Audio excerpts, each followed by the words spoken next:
He was born beneath a sky that men already whispered about, a child whose earliest breaths would be measured against prophecy and power, a boy who would be shaped by tutors and temper, by the hard bright light of Macedonian plains and the softer, intoxicating glamour of kingship. Even as a child, his presence shifted the room, or at least the stories around him said so. Family courtiers spoke of a child who could focus on a falcon as if making bargains with the wind. It was not simply lineage that framed him, it was expectation, the heavy cloth of a throne draped over small shoulders, a boy born with a big destiny, split between the plains and the palace. Subscribe and share in the comments if you're more struck by his harsh roots or by the power he's meant to hold. His father, Philip, ruled with the sort of energy that makes neighbors uneasy and allies eager. Philip was a strategist who understood that a kingdom is built both with the blade and with the slow, patient work of marriages that tightened a web of influence across Greece. From him Alexander learned the calculus of power, the idea that strength could be manufactured in workshops and training fields as easily as it could be brokered in palaces. The mother, Olympias, held her own kingdom of influence in myth and ritual.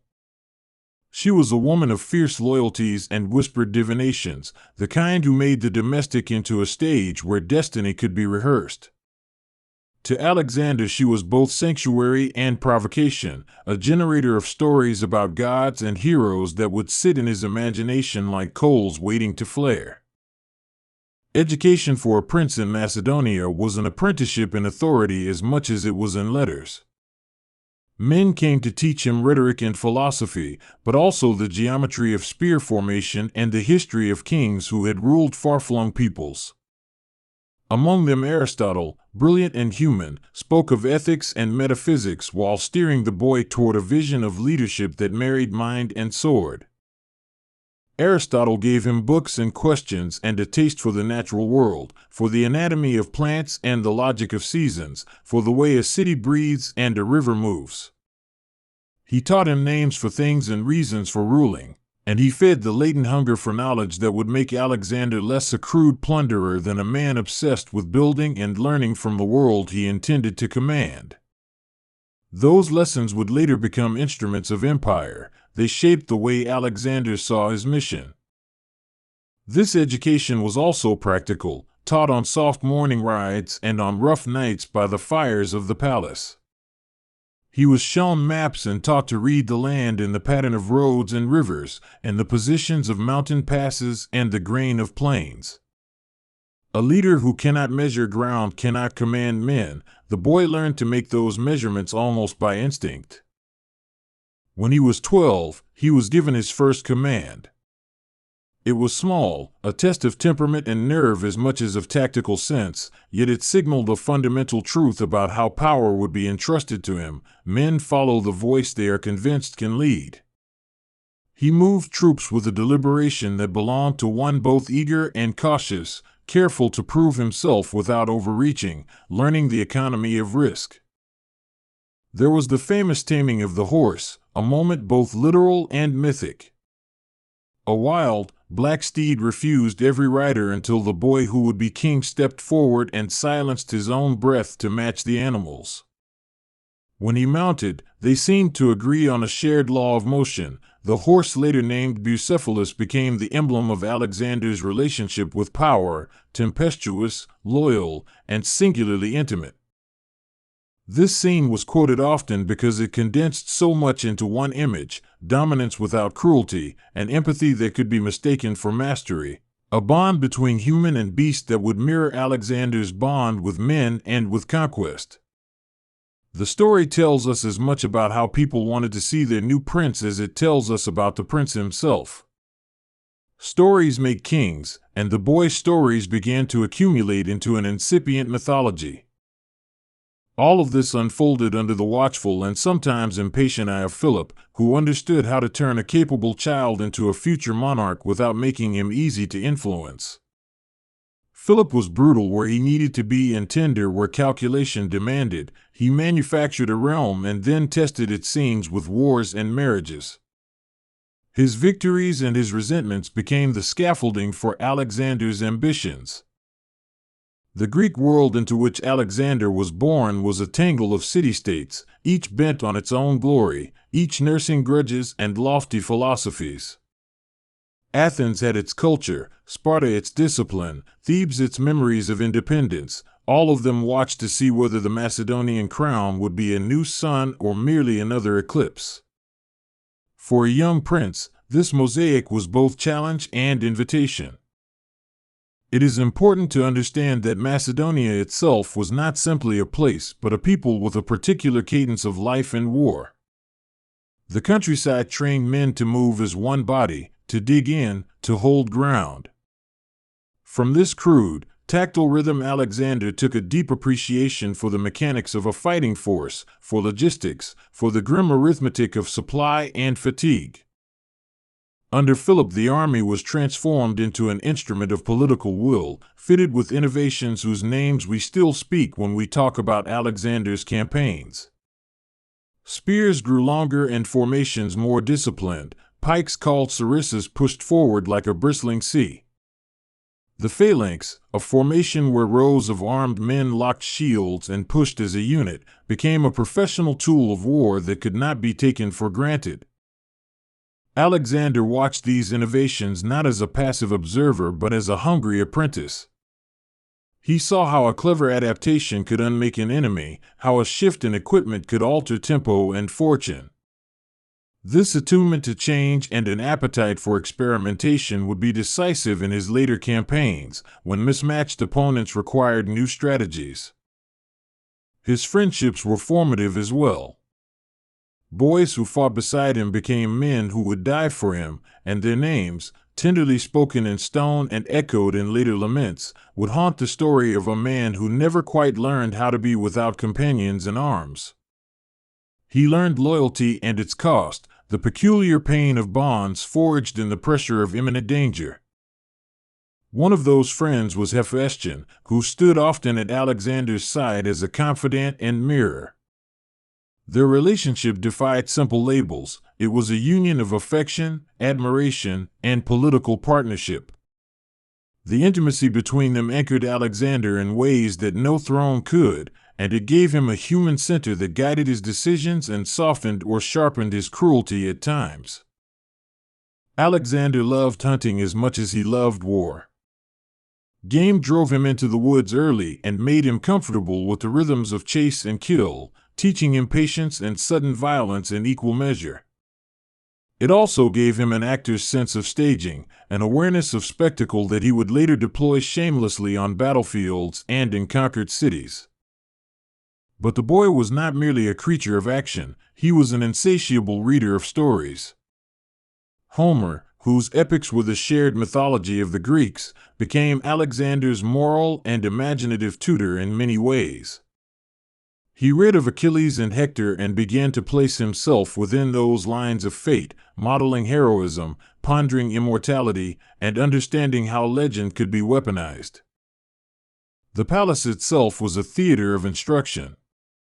Festivals, oracles, and ritualized displays of piety were all formative elements in the education of a king-to-be. Olympias cultivated faith in the gods as well as in the idea that her son was somehow chosen. These rituals knitted together personal conviction and public performance until the two became indistinguishable. When he was old enough to lead men in full battle, Alexander's style emerged, swift, decisive, and improvisational, but always tied to a larger architectural sense of the battlefield. He tended to seek the decisive blow, the moment where the enemy could be uprooted rather than merely battered. This hunger for a final, conclusive victory would propel him beyond the borders of Macedonia into a world he intended to fold into his design. His campaigns began with a combination of confidence and caution, a willingness to test expectations, and a disdain for unnecessary risk. He wanted results, and he wanted them quickly, yet he also understood that even victorious armies can be undone by logistics, disease, and the weather. He learned to command not just the tide of battle but the lesser flows that sustain war: food, shelter, roads, morale. The Persian Empire loomed like a continent-sized problem and possibility. To attack Persia was to confront an administrative behemoth, a diffused will that stretched from river to sea. For Alexander, Persia was more than a target for plunder. It was a theater for demonstrating the possibility of universal kingship, a place where he might test the notion that one man could hold together a diverse and enormous dominion. His mind worked through conquest like a scholar working a text. He read maps and legends and probed the seams where authority could be pried open. Preparation for war is as much an exercise in timing as in strength, and Alexander took timing seriously, choosing not only where to strike but when the world was most vulnerable to change. There were moments of pure audacity in his youth that would later be woven into myth. Crossing narrow defile with small bands of men to flank a larger force, he cultivated the art of the shock, the sudden appearance that unsettles, denies response, and compels capitulation. He understood that surprise is a kind of speech, a language that can declare intent before formal words are spoken. As he moved, he gathered advisors who were not merely yes-men but voices who sharpened his judgments. To lead an empire requires listening, careful, selective, often ruthless listening, and Alexander had a way of hearing what he wanted and what he needed in roughly equal measures. This talent balanced his impatience. He would listen just long enough to make others think they had been heard. The dream he harbored was complex and shape-shifting. Sometimes it was a literal map, islands and coasts colored with his name and the promise of tribute. Sometimes it was a moral theorem, a conviction that some men were born to forge unity from the chaos of competing loyalties. Often it was imagery and story. He wanted to be Achilles and yet to surpass Achilles, to be remembered not only for slaughter but for founding, for civilizing as well as conquering. This dream was not always benevolent. The idea of empire carries with it a ruthless efficiency, and Alexander did not shy from cruelty when he believed it necessary. He could be magnanimous and generous in the wake of victory, but he could also be cold and decisive when he felt his authority threatened. That paradox kept his inner circle on edge and made his enemies wary. Yet there was a principle of inclusion embedded in some of his more surprising decisions. He married foreign brides and encouraged the intermingling of courts in a way that suggested a vision beyond simple domination. Whether he truly believed in a blended polity or whether he used cultural inclusion as a pragmatic tool, the effect was to make conquered peoples partners and sometimes allies rather than just victims. In those years he also learned how to stage magnificence. Cities were to be remade with plazas and temples and institutions that would broadcast his name and his taste. Monumental architecture and coinage carrying his image were ways to manufacture a new civic language for people who had never before known him, to rewrite daily life in capitals and in small towns alike. He was attentive to symbols. The crowns he chose, the regalia he allowed his generals, even the clothing he favored in public appearances were tuned instruments of persuasion. He knew that image is not decoration but policy, a rumor that circulates and shapes possibilities. Men and women make decisions based upon signals more than proclamations, and Alexander was fluent in that code. Of course, he defeated enemies as well as courted them, and the pattern of his early victories taught him lessons about fortune and the limits of force. No matter how brilliant strategy could be, there were always elements outside his control: weather, illness, the slippage of loyalty among allies. He learned humility in small increments and arrogance in large ones. Together they made him a dangerous, magnetic leader. He was also a man of contradictions in his private life. At times he was abstemious, fasting to test his spirit. At others he would drink with companions until philosophy gave way to slurred declarations about destiny. Those oscillations revealed a man engaged in a daily struggle to reconcile appetite and asceticism, to strike a balance between indulgence and discipline. Nighttime belonged to a different sort of empire-making. Close to fires, behind curtains, and the hush that follows a long march, he would speak about the world he meant to assemble. His officers listened, sometimes thinking they were in the presence of genius, sometimes fearing the consequences of a plan that never paused for breath. These private deliberations were laboratories of ambition. He collected stories of the lands he had not yet seen, letting traders and exiles and scribes paint pictures of mountains and rivers, of courts and customs. He wanted to know what he might win and what would resist him, to see geography in the mind before setting foot upon it.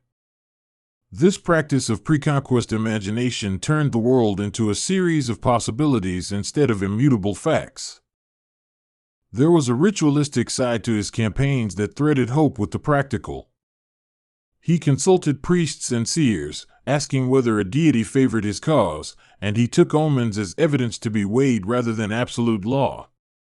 This engagement with fate made his actions feel less like gambles and more like acts consented by higher forces, and it consolidated the loyalty of followers who read the same celestial signs.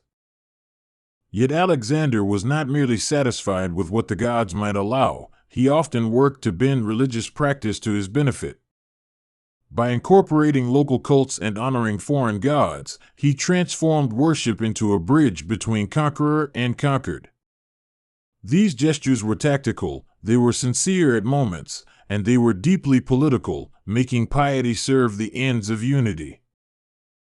The early years of conquest were also years of testing the limits of supply and endurance. He learned to move mountains of stores and to persuade or coerce local populations into provisioning his troops. The logistics of a campaign are sometimes more decisive than battle itself, and he became a master of the quiet bureaucratic arts that keep armies alive. He also trained his commanders to improvise within a larger plan, to have their own sparks of judgment even as they executed his broader vision. A functioning empire requires delegated power and the courage of subordinates to act when communication breaks down. His officers learned to read his aims like an alphabet and then write their own answers under the pressure of circumstance. Politics on the home front never ceased to be a concern. As he conquered, he had to think about how to reassure Macedonians who feared dilution of their identity and how to placate Greek city-states jealous of Macedonian ascendancy. He learned to play the double game of presenting himself as the heir to Hellenic honor and as the new kind of ruler who could bring order to what he called the East. That rhetoric was complicated. He justified his campaigns as both retribution for past Persian aggressions and as the creation of a new world order.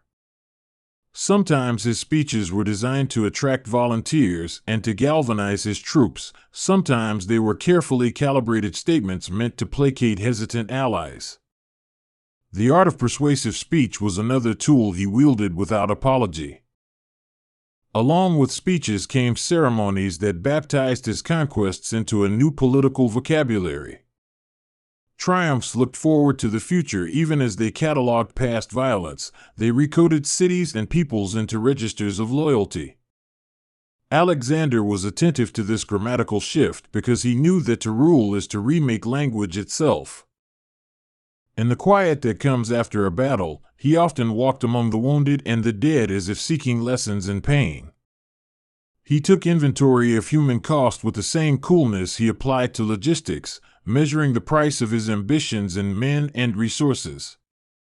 That habit lent him a complicated moral horizon where victory and loss were braided together. Despite his insistence on securing obedience, he also cultivated spectacle and generosity. He distributed land and wealth, hemmed his men in public, and arranged feasts where loyalty was rewarded and dissent kept in view. These acts of largesse were political engineering as much as generosity. He sought to make his army not only loyal because of fear but also because of reward. One of the more subtle elements of his dream was fascination with diversity. He wanted to gather knowledge from everywhere he went, to collect philosophers, artists, and engineers from disparate lands. The libraries he funded and the scholars he patronized were evidence that his dream of empire was not merely territorial but also intellectual, a desire to weave cultures together into something new. He believed that conquest could be a form of learning as much as it was a form of taking. By bringing the best minds under his protection, he created a peripatetic salon that moved from city to city, absorbing techniques and ideas. This cosmopolitan aspiration, whether pragmatic or visionary, left a legacy of cultural exchange that reshaped the ancient world. There was also a personal theater in which he performed his identity, a careful curation of image that blended Greek heroism with Near Eastern majesty. He adopted foreign garments at times and accepted honors that blurred the lines between conqueror and local sovereign. These acts could alienate his Macedonian core at times, but they also signaled the possibility of a ruler beyond parochial definitions. In the camps and palaces, his appetite for knowledge extended to the sciences of statecraft. He studied tax systems and administrative methods, learning how a province could be made to yield its surplus without exploding into revolt. Empire requires administration, and for a man of restless energy, managing such systems became a kind of intellectual sport. Yet those administrative experiments were not without friction. Sometimes local customs clashed with Macedonian expectations, and his attempts at synthesis produced resentment or rebellion. He had to decide, repeatedly, when to impose uniformity and when to allow a mosaic of practices to persist. Each decision shaped the map of loyalty across the territories he acquired. He had a way of turning cities into laboratories of his political imagination. He founded towns that were hybrids of Greek institutions and local forms, places designed to house veterans and spread Hellenic culture while keeping an eye on regional peculiarities. These foundations were more than military posts, they were seeds of an empire in the form of civic life. In private, he wrestled with the loneliness of command. The higher he rose, the fewer people could meet him on equal footing. Friendships shifted as ambition amplified consequences, rivals multiplied, and flatterers proliferated. He learned to value frank counsel and to punish deception, and the psychological toll of leadership gathered around him like a weather front. He also had a complex relationship with mortality, an acute awareness that his dream might outlast his flesh or that his flesh might fail before the dream was fulfilled. He watched older men who had carried crowns and found them diminished by senility or excess. That anxiety about legacy animated many of his choices, pushing him toward risk and toward acts meant to immortalize his name. The young conqueror was fascinated by the mechanics of rulership across cultures. He watched Persian satraps govern provinces and learned the art of indirect rule, seeing how emperors could defer to local power structures while retaining ultimate authority. This pragmatic study of systems found expression later in hybrid governance mechanisms he introduced. His temperament could be volcanic. When offended, he could strike with a speed and ferocity that startled even seasoned soldiers. Still, he often tempered vengeance with theatrics, using punishment as a lesson to be observed and internalized by subjects and enemies. There was a pedagogy of fear in his cruelty, a desire to teach what obedience looked like through the pain of example. In the quiet moments after conflict, he allowed himself glimpses of the life he might create: gardens in foreign cities, libraries where scholars argued late into night, trade routes humming with exotic goods and new tongues. Those imaginings were as much solace as plan. They were the softer architecture of an empire that would need more than armies to endure. He also cultivated a sort of bodily discipline that made him a spectacle of physical prowess. He wrestled, rode hard through the dust, practiced archery and spear handling, and made physical training into an emblem of royal virtue. The body of the king became a sign, fit, unbowed, and capable of bearing the burdens of rule.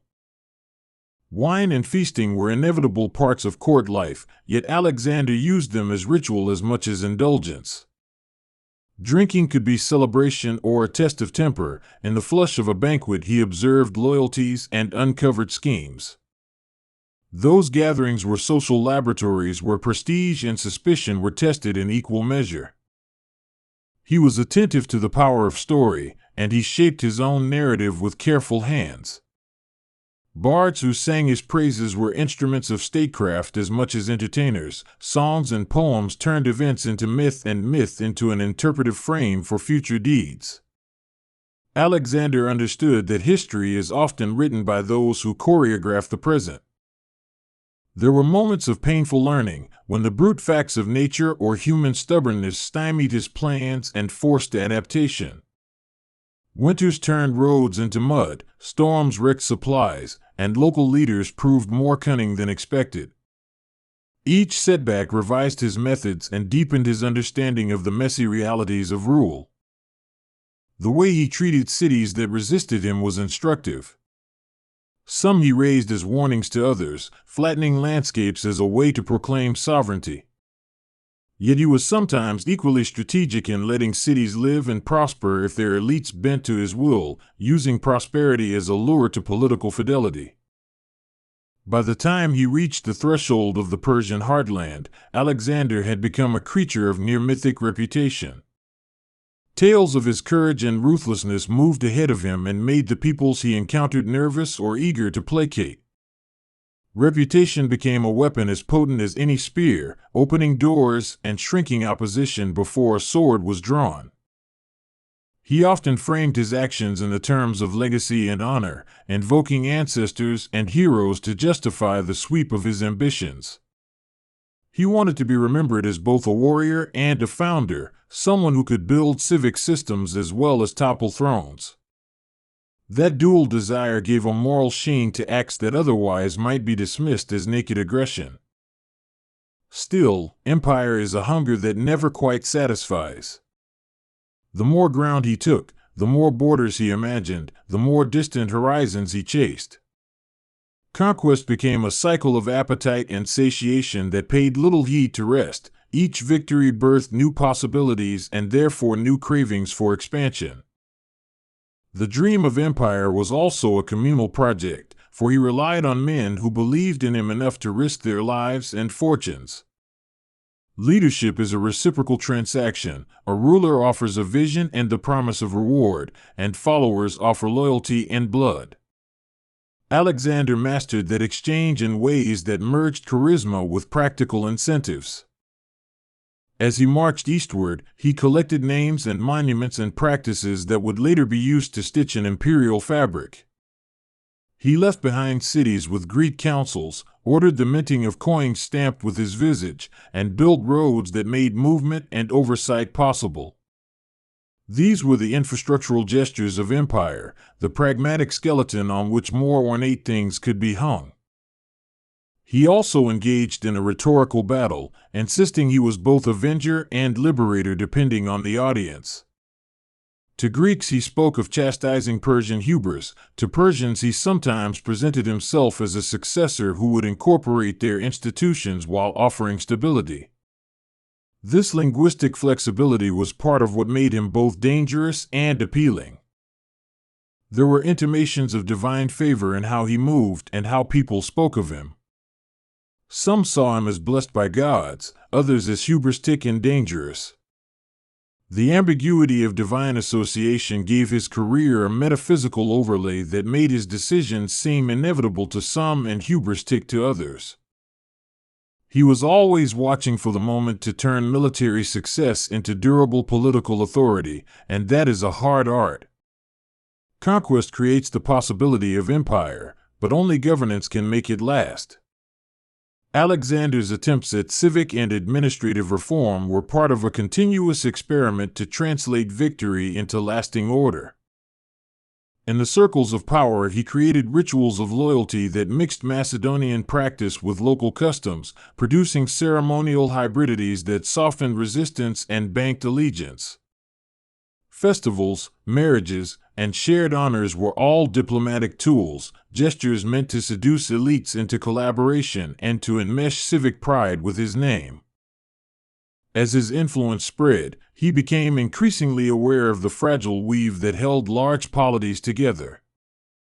Small cracks in loyalty, if unattended, could widen into rebellions. Small missteps in governance could undermine the legitimacy he so carefully built. He learned to attend to these details with the same vigor he brought to the heat of battle. In quieter moments, he thought about the kinds of laws and institutions that might outlast any particular ruler. He observed courts and legal practices in conquered lands, thinking about which would be valuable to adopt and which to reform. The ambition to create lasting structures was part of his dream's intellectual architecture. The dreams he harbored, however, were not merely political or military. He wanted to change the way people imagined kingship, to fuse the charisma of Hellenic heroism with the administrative reach of the Near Eastern great kings. That synthesis, if achieved, could create a new model of rulership that might make his name more than an echo of conquest. But ambition always flirts with fragility. His drive to merge cultures made him both admired and feared, and as his world widened, the difficulties of control multiplied. Internal tensions, cultural misunderstandings, and the simple arithmetic of distance complicated his dream even as it energized his plans. There was an element of performance in everything he did, a choreography designed to produce an image of inevitability and grace. He staged victories and receptions with a sense of theater, understanding that people often believe in what they see more than what they are told. This knack for performance made him an early master of political spin, a leader who could manufacture consent through spectacle. In the final measure of his youth, Alexander became more than a soldier or a learner. He became an idea in motion, a man whose vision of empire pulled countries into a new orbit. That idea was half dream and half design, half myth and half engineering. He moved forward with all the contradictions of a mortal who reached for the immortal, who tried to turn personal glory into a political order that might, in some sense, outlive him. At this point, Alexander becomes an idea reaching beyond himself. Subscribe and let us know in the comments what hits you harder, his dream of empire or the way he tried to make it last. The world Alexander set out to conquer was a ribbon of deserts, mountains, and rivers stitched together by the names of kings and cities.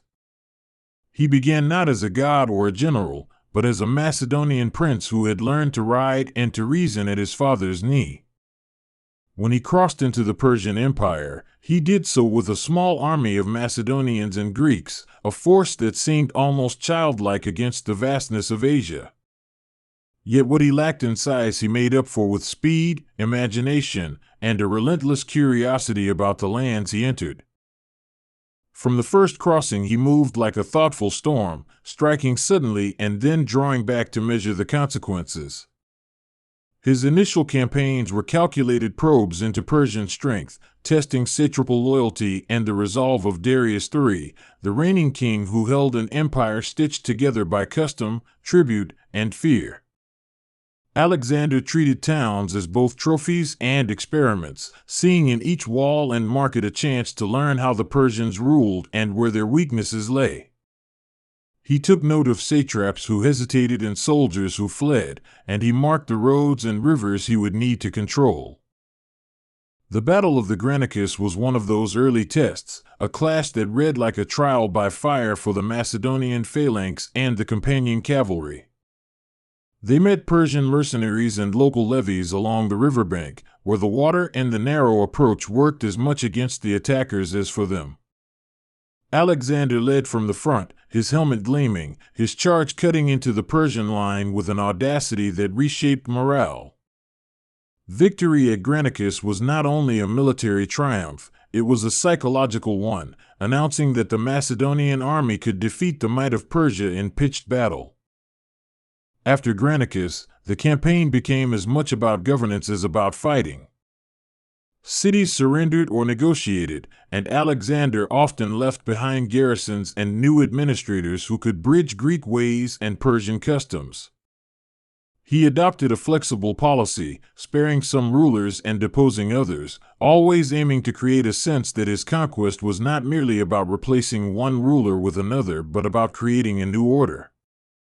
Long roads had to be secured, food supplies established, and local elites convinced to collaborate or be neutralized. It was in Cilicia and Syria that the conflict between Alexander and Darius began to take a more direct form. Darius, far from his capital, watched the Macedonian advance with a mix of alarm and impatience. The Persian king commanded vast resources and tried to meet Alexander with the traditional power of a monarch who could call on thousands from many nations. But despite numbers, his armies suffered from inconsistent command and divided loyalties, because the Persian Empire was an enormous mosaic of peoples who answered to local satraps rather than to a unified national fervor. At Issus, the two wills met face to face on a strip of land flanked by mountains and sea, where maneuvering room was limited and the stakes were absolute. Alexander's tactics turned geography into an advantage, channeling Persian forces into narrow fronts where their numbers counted for less. He struck at the center and toward Darius himself, forcing the Persian king to reconsider his command and ultimately to flee the field. Darius left behind family and treasuries when he retreated, a decision that would haunt the empire and embolden Alexander to claim not just victory but legitimacy over conquered peoples. The capture of Darius' family in the aftermath of Issus became a pivot around which Alexander constructed a narrative of chivalry and power. He treated the women of the Persian court with a public courtesy that served both as propaganda and as a personal gesture of magnanimity. And freeing them and giving them noble protection, Alexander presented himself as a conqueror who could be both ruthless and respectful, a sovereign who understood symbols as clearly as he understood spear and shield. This image mattered in the ancient world, where honor and reputation could sway satraps and cities. As he marched south toward Phoenicia and Egypt, Alexander had to master the sea as much as the land, because the Persians still commanded naval strength and coastal cities. He besieged Tyre, an impregnable island of stone and seafaring skill, and his patience and engineering would be tested to the limit. The Tyrian siege turned into an exercise in adaptation. He built a causeway across the sea, hauled siege towers onto it, and broke the island's defenses after months of grinding labor. The fall of Tyre was both a technical achievement and a demonstration that no refuge would be safe from Alexander's ingenuity. In Egypt, he was greeted almost as a liberator, and his entry into the Nile Valley showed another side of his strategy. He was careful to adopt the trappings of local kingship where it served his purpose, and in Memphis he presented himself as a pharaoh to a population accustomed to divine rulership. His visit to the Oracle of Ammon at Siwa furthered a mythic image, whether myth made him or he made the myth. Either way, it gave him an aura that traveled ahead of his armies. Egypt provided wealth and grain, a secure base from which he could press further into the Persian heartland. Alexander returned east, and the campaign resumed with the inevitability of a tide. Darius, rebuilding and rallying, prepared a decisive encounter at Gaugamela, a plain chosen to make the most of his numerical superiority. Gaugamela was a stage for contrasts, the vast Persian host arrayed under a monarch with imperial resources, and the compact, disciplined Macedonian phalanx that relied on cohesion and timing. Alexander again refused to fight a war of attrition and forced Darius into a meeting where skill and morale would count more than mere numbers. The battle opened with cavalry feints and attempts to fracture lines, with chariots and scythed vehicles introduced as psychological weapons but found wanting against disciplined infantry and agile horsemen. Alexander led the decisive maneuver himself, aiming at a gap to Darius' right, and his use of combined arms, phalanx, archers, cavalry, and light infantry, was masterful. Darius fled once more, abandoning the field and his baggage, and the Persian army dissolved into a retreat that resolved centuries of Persian dominance into a new order under Macedonian eyes. Victory at Gaugamela was the moment when the idea of a Persian empire under Darius began to unravel into fragments. The fall of Babylon, Susa, and ultimately Persepolis followed with an almost ritualized sequence. Men of learning and wealth surrendered treasuries, and Alexander walked through halls that had once been the center of imperial life. Persepolis, with its carved columns and throne halls, was a symbol of Persian imperial identity, and its burning touched something deep in the fabric of conquest. Whether the fire was an act of vengeance, a drunken misstep, or a complicated mixture of politics and emotion, it left a physical scar upon the Persian legacy and sent a loud signal about the end of an era. As he took the royal treasures and the administrative centers, Alexander faced the challenge of ruling an empire larger and more diverse than anything Macedon had known. The old Persian administrative machinery had to be harnessed or replaced, and he chose in many places to keep satraps in place, to marry into Persian nobility, and to adopt elements of Persian court protocol. That strategy was neither simple nor uniformly successful, because many of his Macedonian officers bristled at adopting foreign customs and feared dilution of Greek ideals. The result was a complex hybrid court where Macedonian and Persian elements were constantly negotiated, and where power was maintained as much by symbolic gestures as by military might. Darius did not simply vanish. He became a fugitive king who sought to rally eastern satraps and used the vastness of his empire as a shield. In his flight, he looked to Media and Parthia, places where loyalties were less certain and where provincial rulers could pivot to the side that promised survival. Alexander pursued him relentlessly, not just to crush an opponent but to put a final stamp on his claim to the Persian throne. The chase led through harsh terrains, across mountain passes and into regions where supply lines thinned and the climate tested the endurance of men and animals alike. It was in these cross-country pursuits that the logistical genius of Alexander's leadership showed as much as his battlefield daring. He oversaw the provisioning of armies across deserts, the repair of roads, and the organization of local levies. He moved with a speed that belied the burden of empire, sending detachments to secure rivers and fords and dispatching envoys to negotiate with wavering satraps. The Macedonian soldier, accustomed to short campaigning seasons, found himself on a campaign that stretched years and continents, and their discipline under such strain was a testament both to leadership and to the cohesion of the phalanx itself. But Darius' capture and death were not simple triumphs. After Gaugamela, Darius was betrayed by his own satraps to Bessus, the satrap of Bactria, who saw an opportunity to elevate himself by removing the king. Bessus' murder of Darius was a desperate calculation, a bid to continue resistance under a new banner and to keep the identity of Persian kingship alive without the man who had become a liability. When Alexander's forces finally found Darius, he was mortally wounded, and the Macedonian leader mourned him publicly, giving the fallen king a grand funeral and a display of respect that furthered Alexander's claim as the rightful heir to a trans-imperial mantle.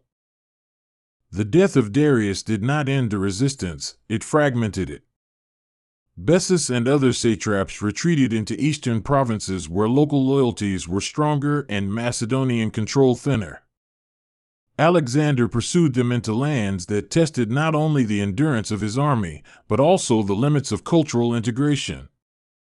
Bactria and Sogdiana were rugged and proud, populated by peoples who had their own traditions of warfare and local elites who valued autonomy. To subdue these regions required as much diplomacy, marriage, and local alliances as it did force. During these eastern campaigns, Alexander began to change, at least in appearance. He adopted Persian dress and courted Persian elites in ways that alarmed his Macedonian companions. He staged mass weddings between his officers and noble Persians, a symbolic gesture intended to fuse the two worlds.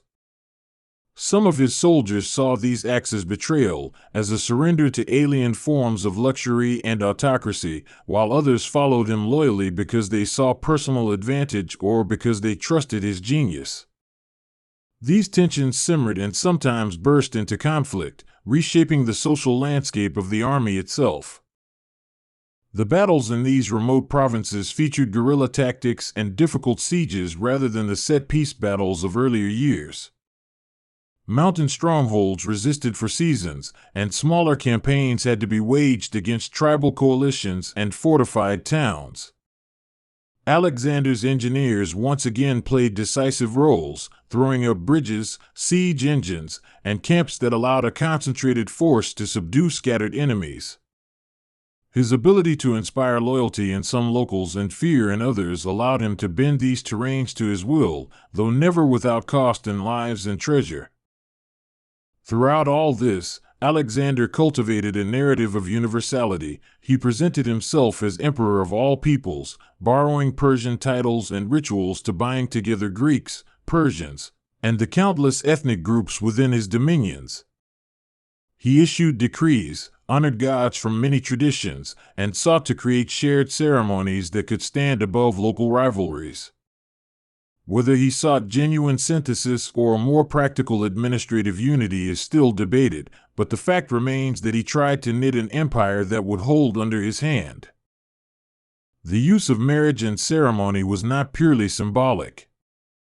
When Alexander married Roxana, the daughter of a Bactrian noble, and later staged the mass wedding at Susa, he was planting seeds of a new aristocracy that crossed ethnic lines. These unions were meant to legitimize Macedonian rule among Persian elites and to create a class of people whose loyalties would be mixed and therefore less likely to back separatist revolts. For his Macedonian troops, however, these marriages were a bitter pill. They marked a shift in identity and hinted at a future where the purity of Macedonian customs might be diluted by Eastern influences.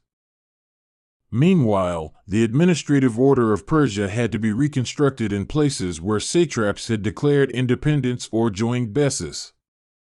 Alexander replaced some satraps, confirmed others, and sometimes left the native administrative structures intact under his supervision. His policy was pragmatic: keep what works, change what doesn't, and always ensure that local tax revenues and military levies could be mobilized when needed. It was an ancient recipe for imperial management, one that required continuous attention and an ability to read the political weather. The challenge of communication loomed large across these expanses. Messages took weeks or months to travel from city to city, and local decisions often had to be made without direct orders from the king. Alexander appointed trusted lieutenants as satraps and deputies, men whose loyalty he cultivated through promotions, gifts, and public honors. But as the chain of command lengthened, new centers of power emerged, and the problem of succession and authority became more acute. The unfortunate paradox of empires is that the more they stretch, the harder they are to hold together under a single will. Alexander's campaign was not only against foreign armies but also against the inertia of distance and the entropy of logistics. He had to secure grain supplies, maintain horses, and prevent disease from decimating his ranks. He built depots, carried out forced marches to surprise enemies, and sometimes had to negotiate with local merchants to buy provisions at inflated prices. The Macedonian soldier became an agent of imperial pressure as much as a fighting man, imposing levies and requisitions on the lands they marched through. While in the east, he also encountered new religions and philosophies that would broaden his own horizons. The Zoroastrian practices of Persia, the local cults of Anatolia and Syria, and the later encounters with Indian religions all introduced him to different conceptions of kingship and fate. He was curious, often asking questions and sometimes integrating what he learned into his own worldview. This intellectual openness endeared him to cosmopolitan elites but also fueled suspicion among conservative Macedonians. In pursuing Bessus, Alexander faced a final set of movements that underscored both his relentlessness and his strategic ambition. He pursued the traitor into the mountainous regions of the east, where Bessus hoped that geography would hide him from retribution and give him time to build a new following. Instead, Alexander used a combination of military pressure, local intelligence, and offers of clemency to turn tribes against Bessus. The result was a capture that allowed Alexander to execute a public judgment and to symbolically end the line of Darius's rule by punishing the man who had killed him. Bessus' fate was made an example. He was mutilated and handed to those who had suffered under Persian rule, a grim spectacle meant to deter other would-be usurpers. The harshness of the act reflected ancient standards of justice and the brutal logic of empire, where cruelty sometimes served a political purpose. For Alexander, displaying the consequences of treachery was part of stabilizing his reign. It showed that he could both reward submission and make an example of betrayal. Even with his eastern triumphs, holding the Persian world required more than decisive battles and harsh punishments. It demanded the creation of institutions that could govern in his absence and survive beyond his lifetime. Alexander tried to create such institutions by training successors, dividing administrative duties, and establishing new cities as centers of Greek culture and governance. Alexandria in Egypt and other cities became seeds of Hellenistic culture, meant to anchor Greek influence far into the future. These cities were not mere military outposts, they were laboratories for cultural fusion. Greek settlers mixed with local populations, new marketplaces took shape, and intermarriages slowly altered the social fabric. Greek language and law spread alongside Persian administrative practices, producing a hybrid civilization that would outlive Alexander himself. The creation of this Hellenistic world was perhaps his most enduring legacy, a testament to the power of ideas to travel alongside armies. Yet tension always simmered between the Macedonian core and the diverse peripheries. Officers who had fought beside Alexander resented privileges given to Persians and saw their leaders' adoption of Eastern customs as concession. Plots and rivalries grew in the barracks and in the palaces, with ambitious men calculating their own chances at power when Alexander was gone.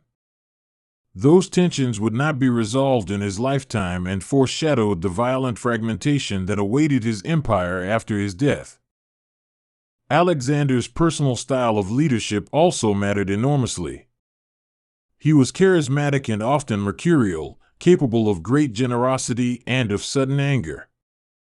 His bravery in battle inspired his men to feats of endurance that little else could.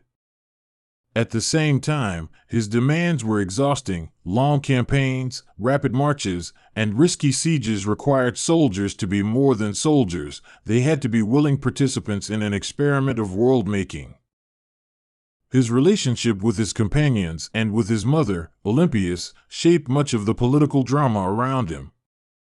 Loyal friends and bitter rivals vied for favor, while Olympias' influence at home and her political machinations added layers of intrigue to Alexander's designs. He rewarded loyalty lavishly and punished betrayal ruthlessly, creating a court culture where fortunes rose and fell on the turn of a phrase or the detail of a campaign.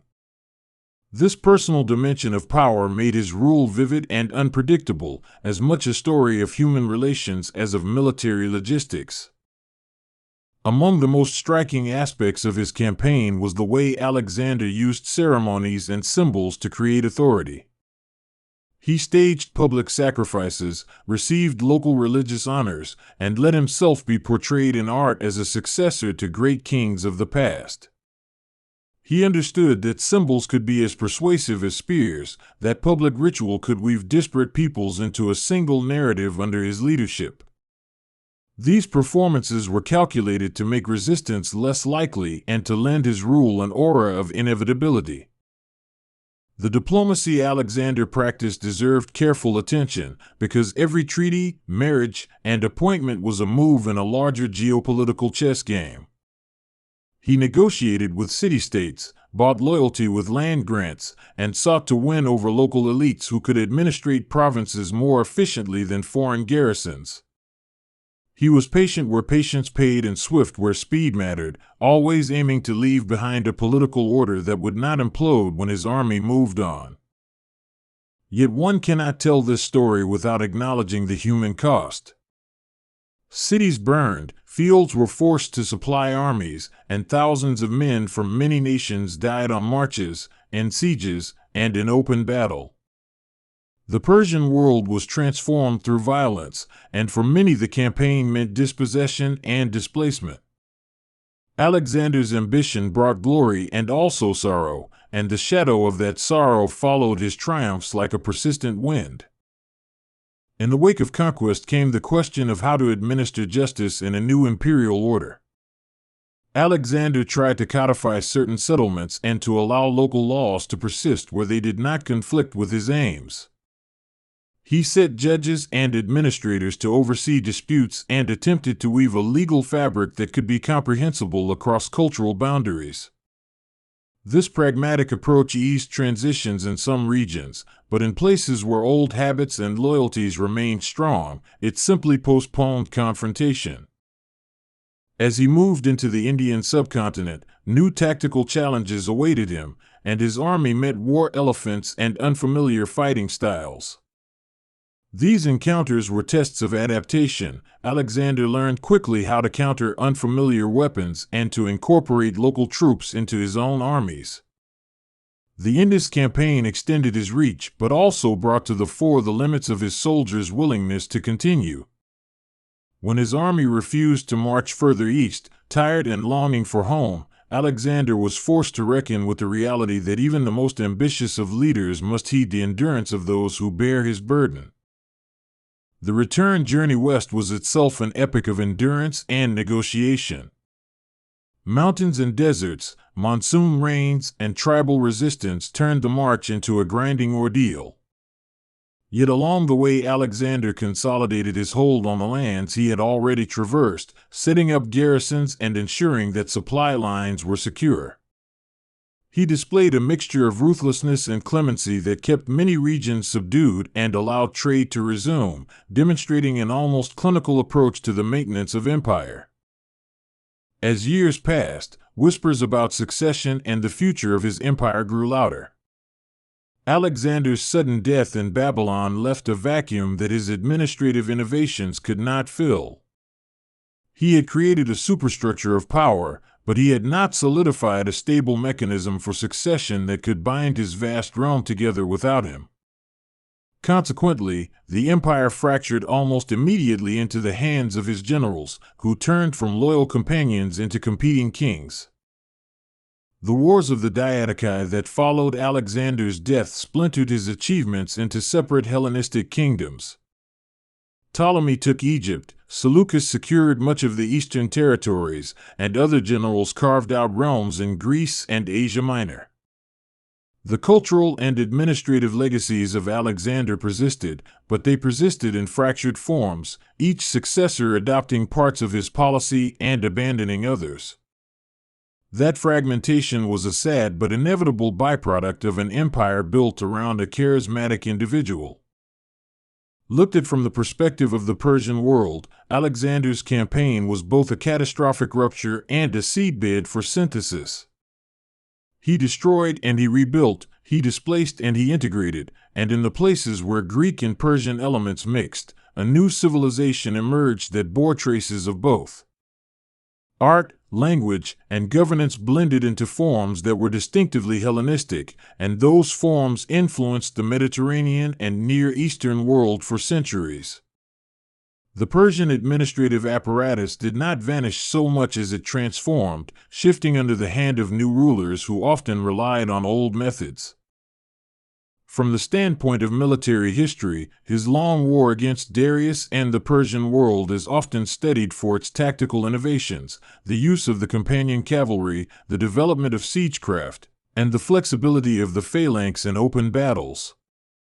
These techniques were not merely inventions but adaptations, drawing on Greek experience and local knowledge to create hybrid methods that worked in varied terrains. The real innovation, however, may have been his strategic vision, to keep pressing, to exploit momentum, and to aim not merely for victory in a single battle but for a political transformation that would endure. The psychological dimensions of his campaigns are equally important. Alexander cultivated a mythic persona, used symbolism to legitimate his rule, and sought to create a sense of shared destiny among his followers. He inspired loyalty that transcended ordinary duty, eliciting devotion as much by personality as by pay.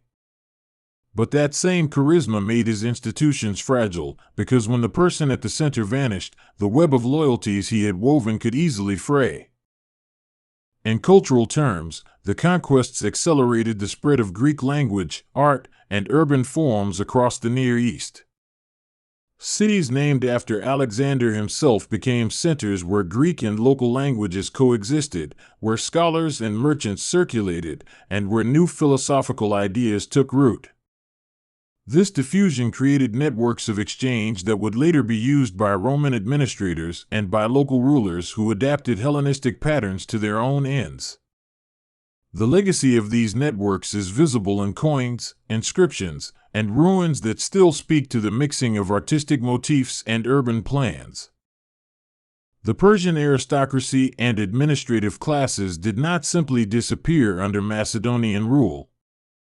Many found ways to collaborate, to serve new masters while preserving local influence.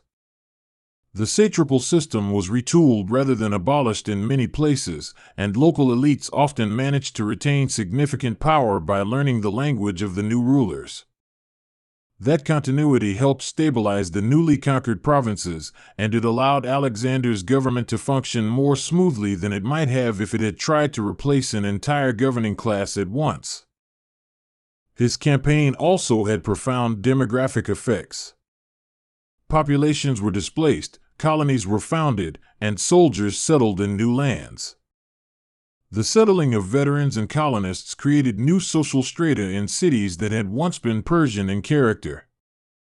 These demographic shifts altered agriculture, taxation, and urban life, and they set the stage for new cultural blends that would characterize the Hellenistic world for generations.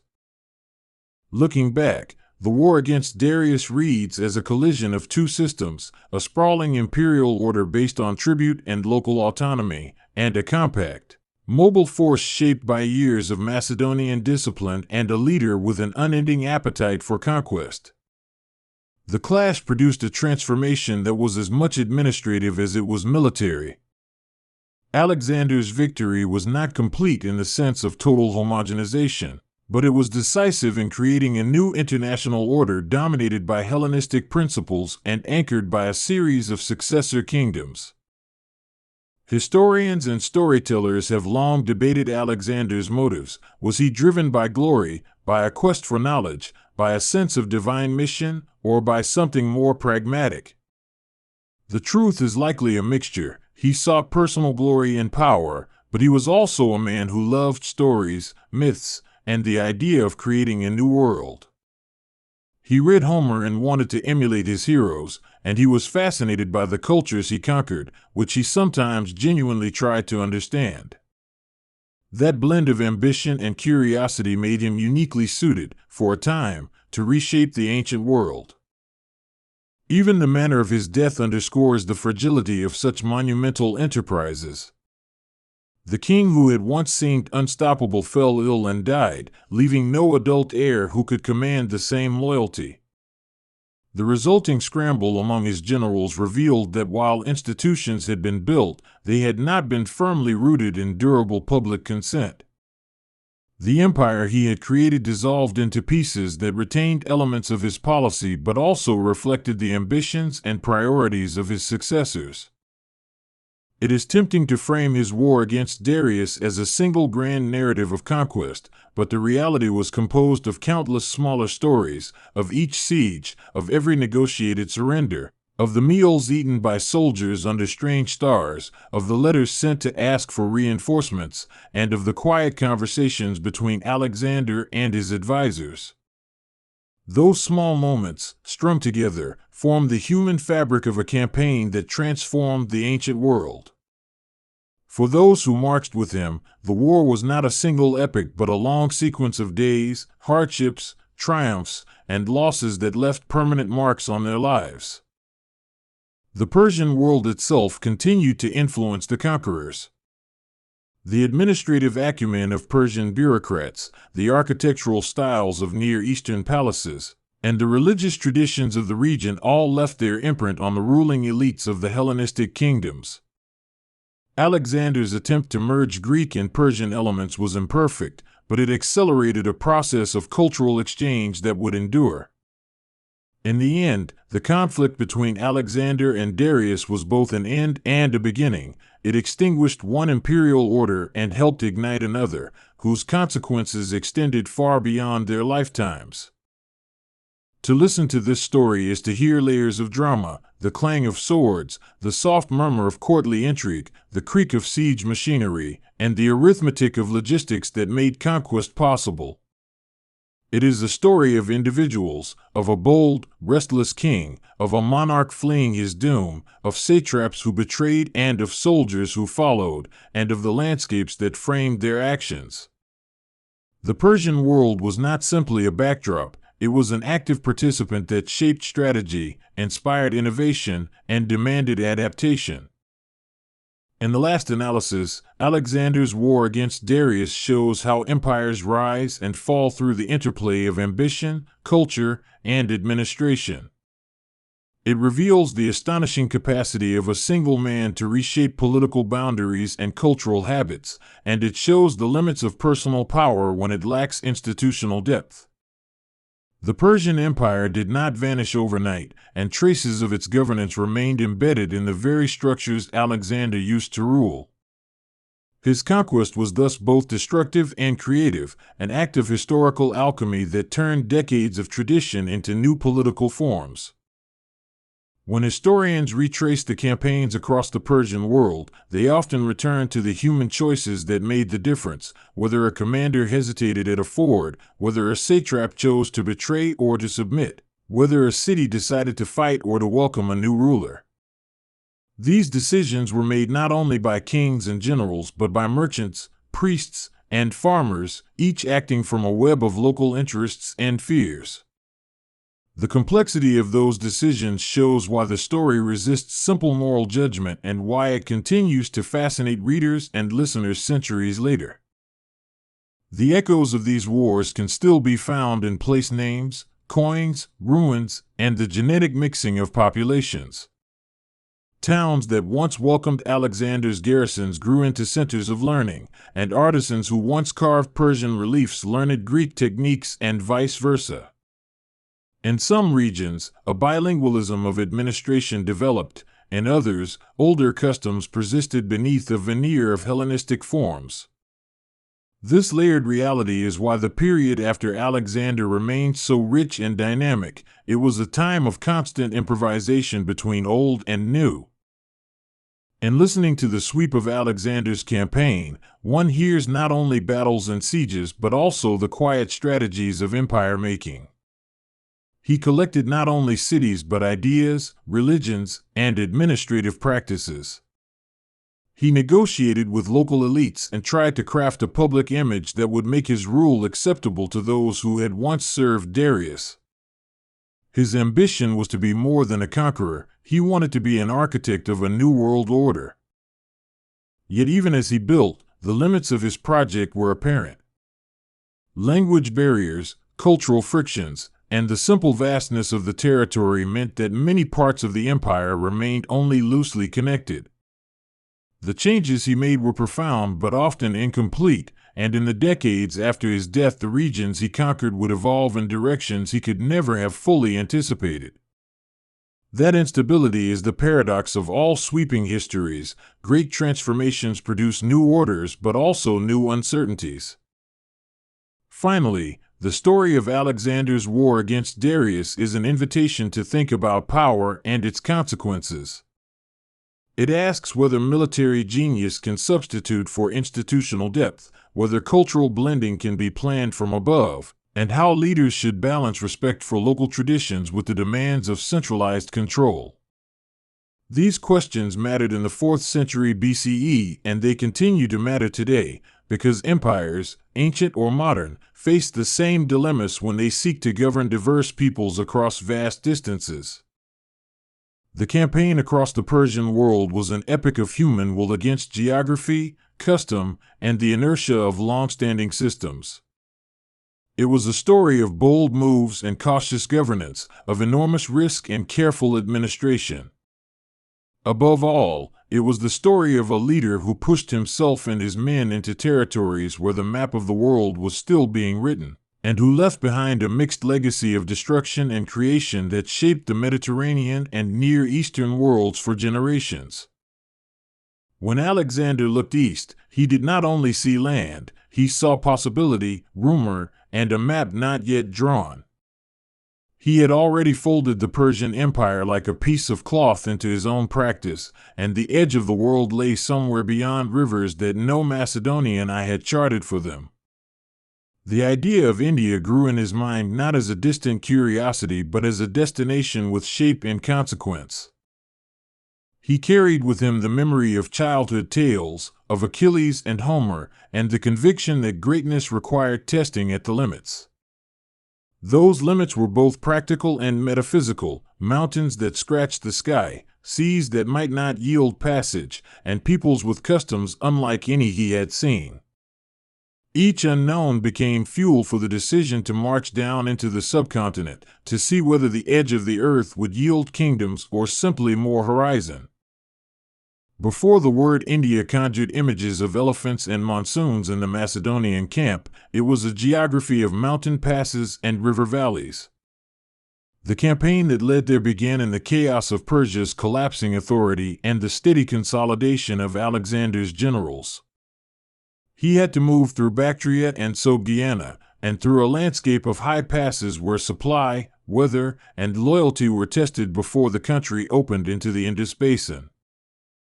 Crossing the Hindu Kush was an act of seamanship on stone, a negotiation with altitude and cold in which animals struggled and men learned to carry their world on their own backs.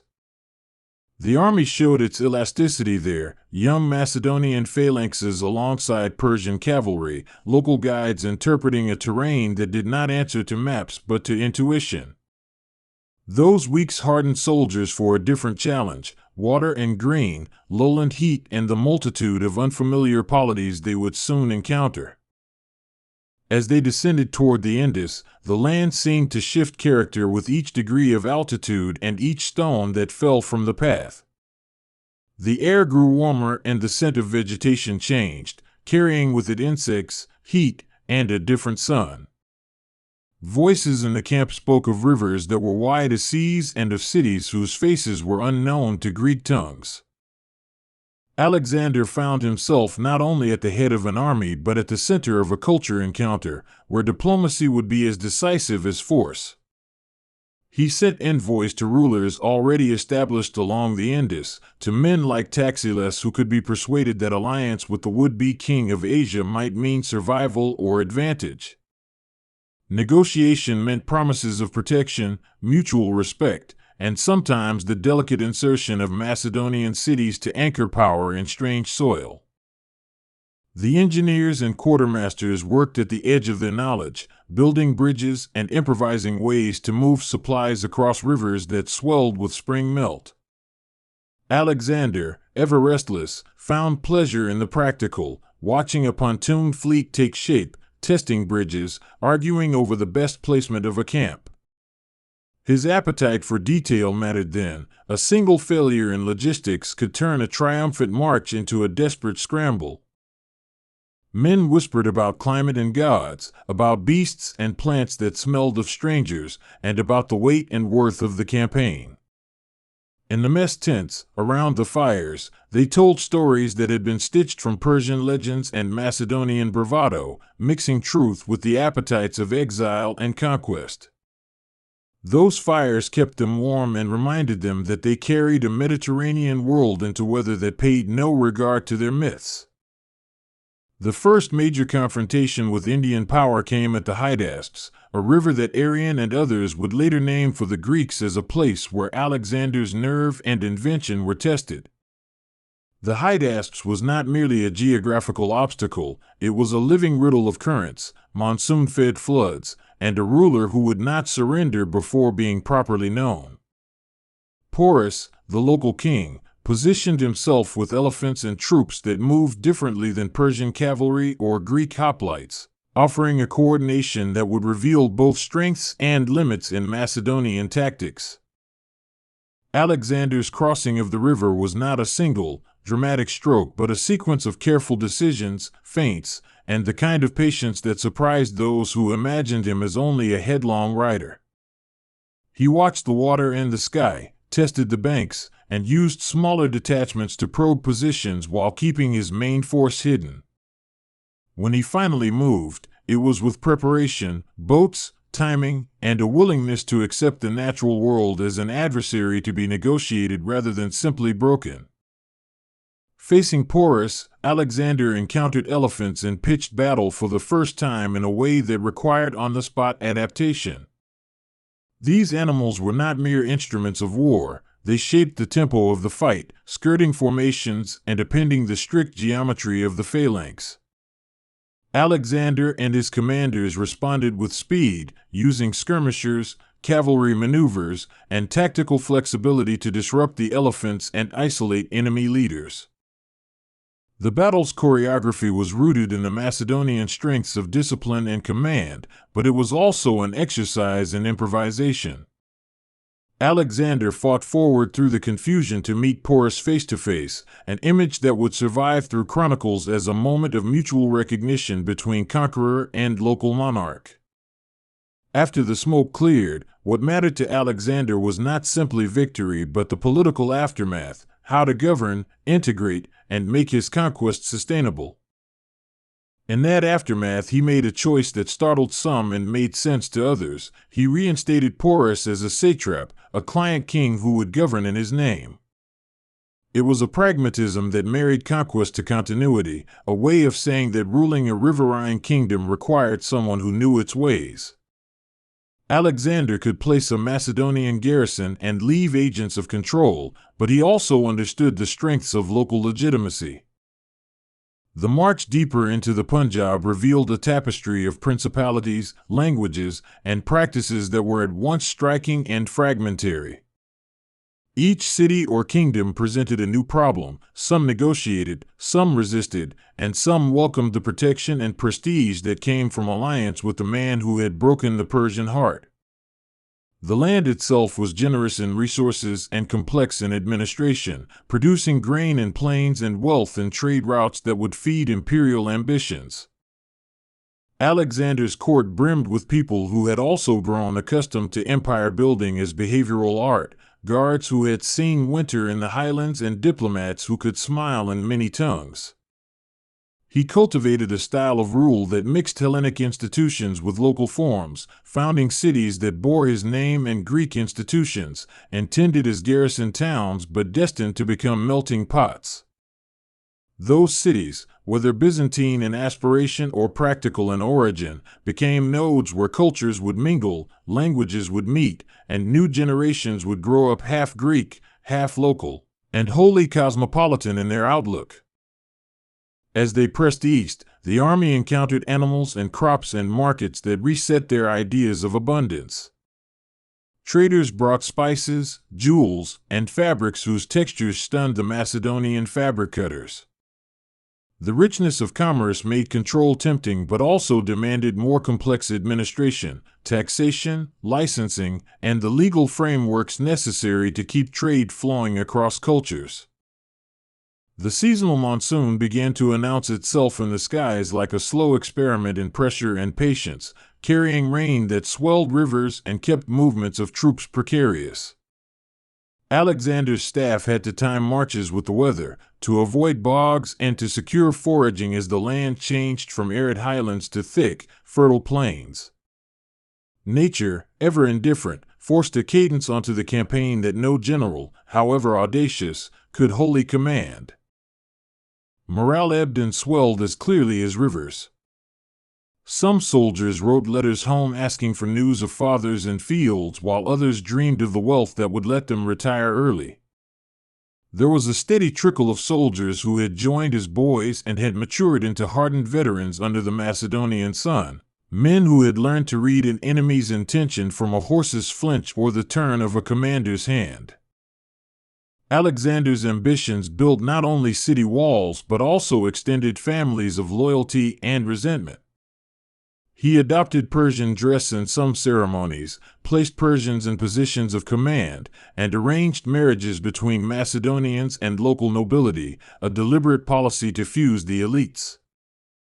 Some of his men accepted these changes as necessary for imperial stability, others saw them as betrayals of the Greek way, tensions that simmered beneath the laurels of conquest. In the Punjab, the vegetation became thicker, and the soldiers had to adapt to the insects and fevers that accompanied rich riverine lands. Medical officers in the camp recorded symptoms and attempted treatments, invoking Greek medical theory with local herbal knowledge. Men who had marched through mountains and desert found themselves vulnerable to a different kind of enemy, one that resided in standing water and in the bodies of carriers and beasts alike.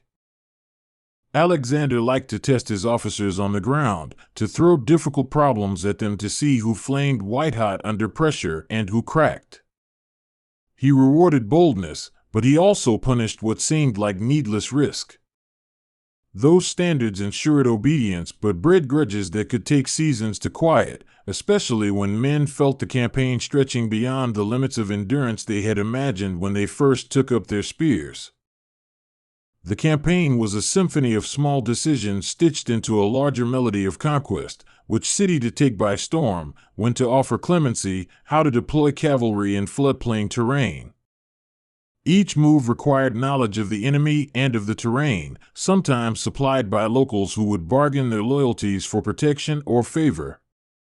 Battles, sieges, and negotiations were interlaced with the human necessities of feeding men and animals and keeping the march moving forward. As they neared the Hyphasis, what the Greeks would call the Bios River, the land turned toward the east and the boundary between conquest and overreach started to feel more concrete. Rumors in the camp grew louder, that there were armies even further east, cities of unimaginable wealth, and people who fought differently and in numbers that could swamp their lines.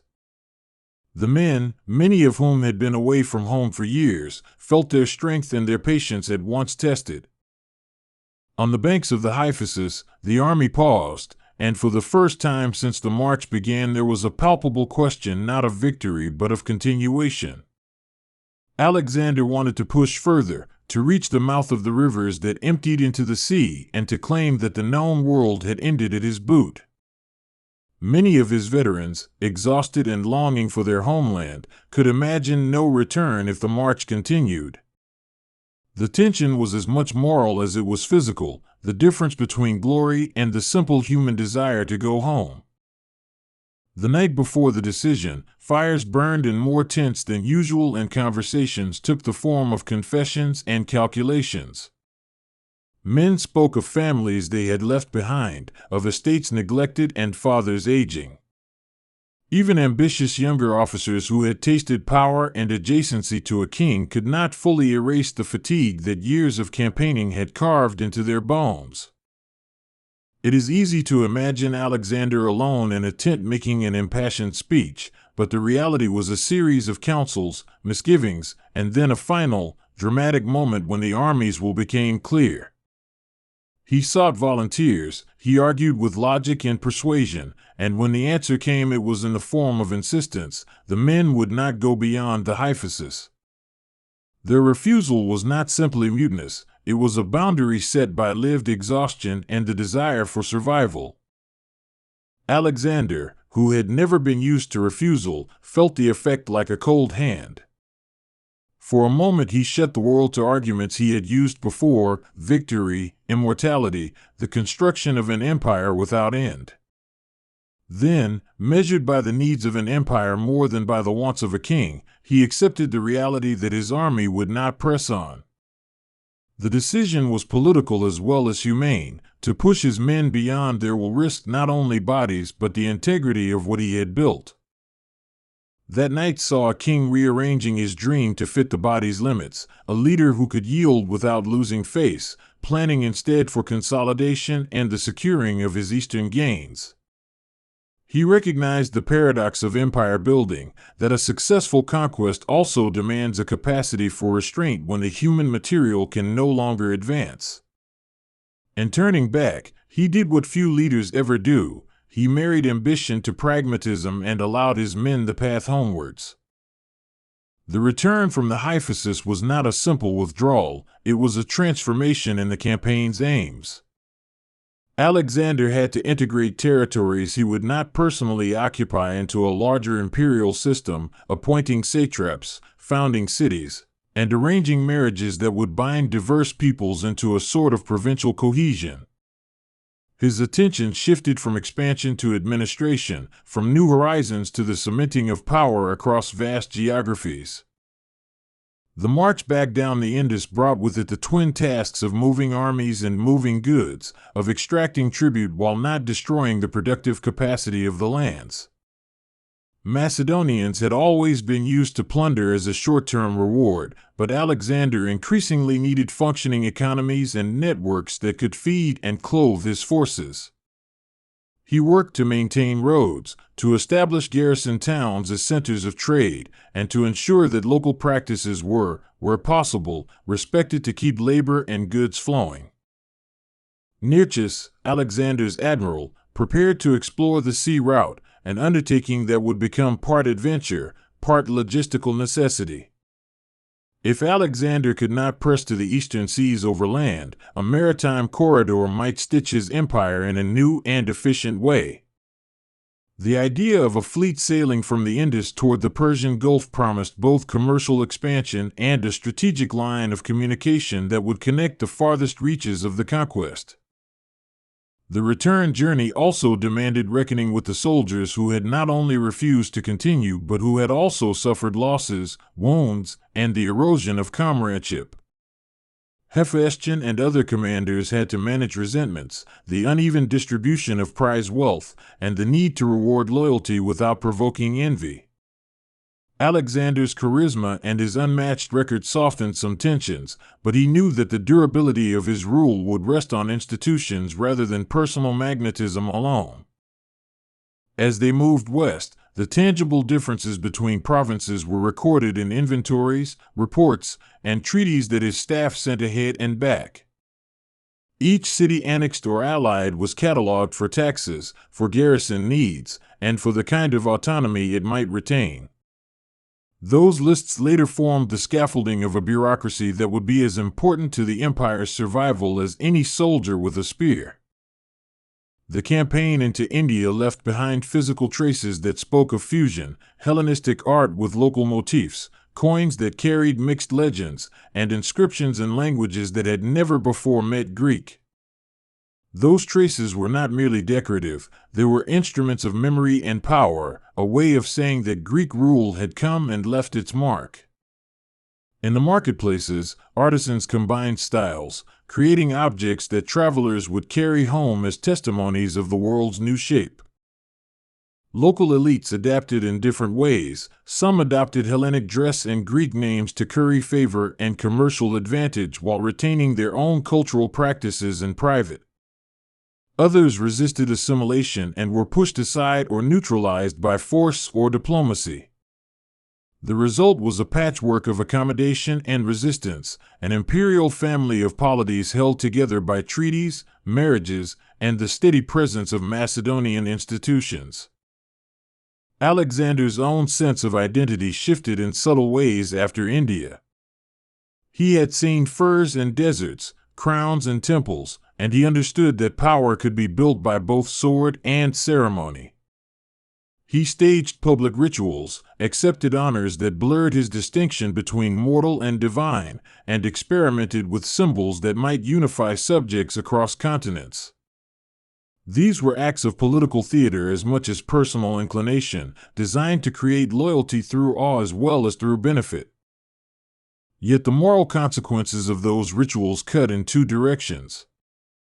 For some, they signaled the end of traditional Greek autonomy and a surrender to Oriental royal practice.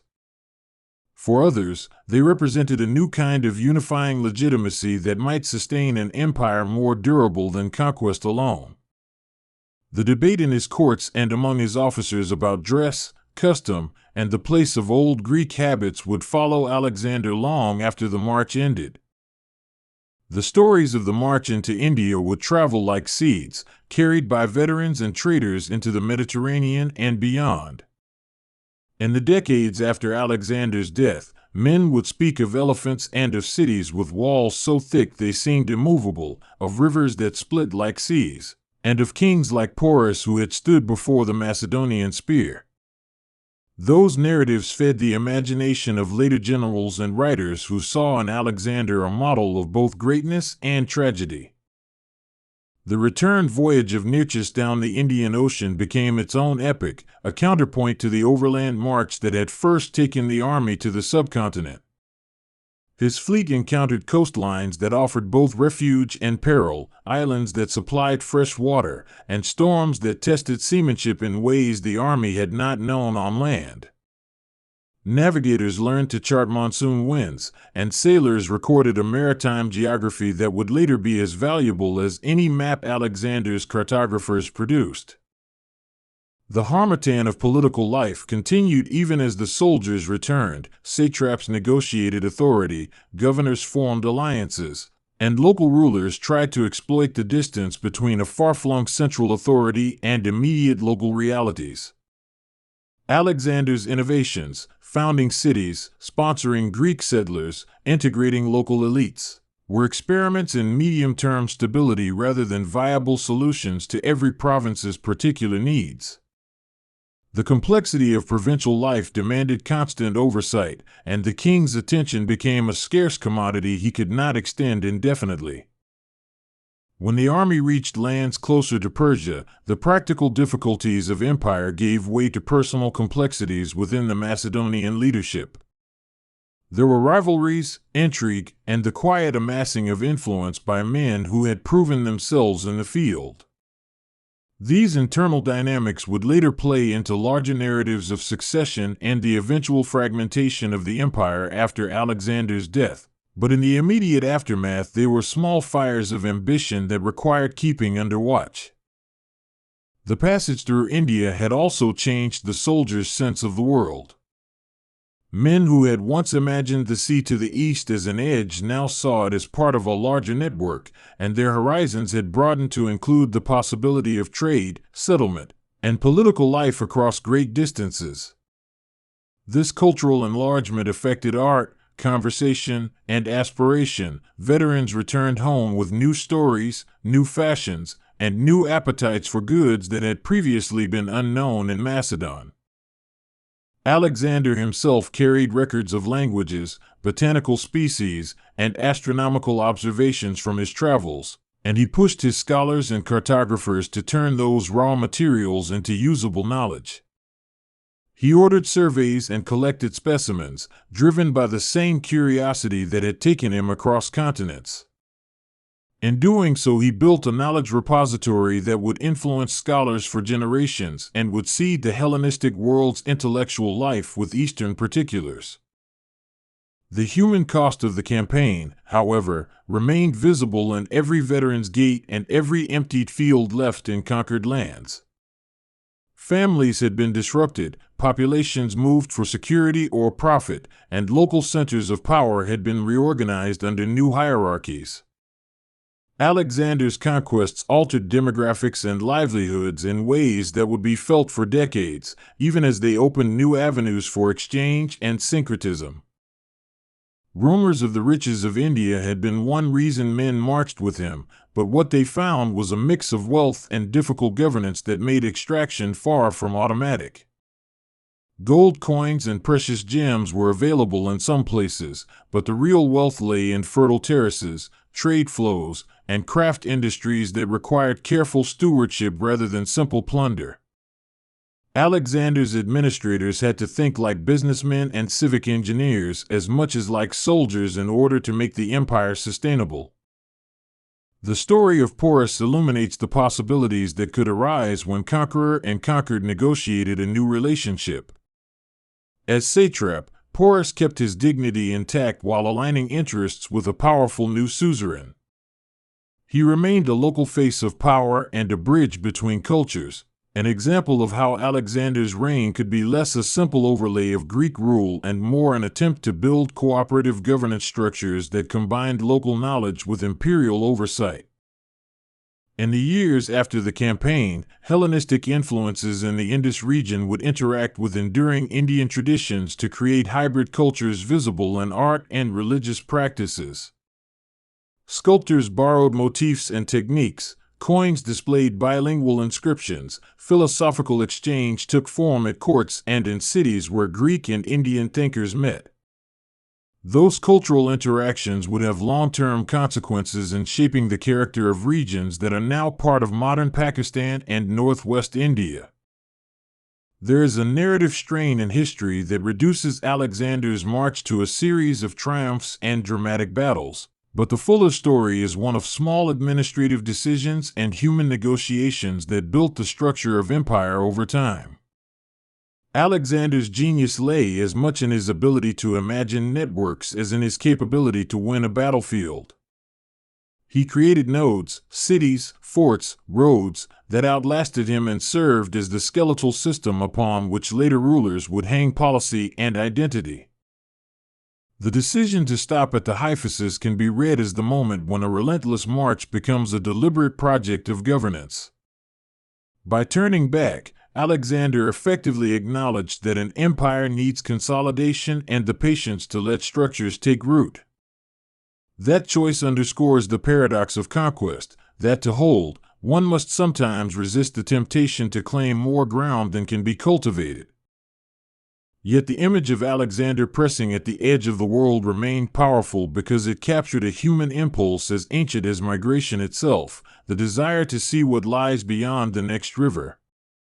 For Alexander and his contemporaries, the march into India represented the courage and folly of that impulse, the necessary curiosity and the human cost of its fulfillment. It is a story of ambition tempered by circumstance, of glory negotiated with endurance.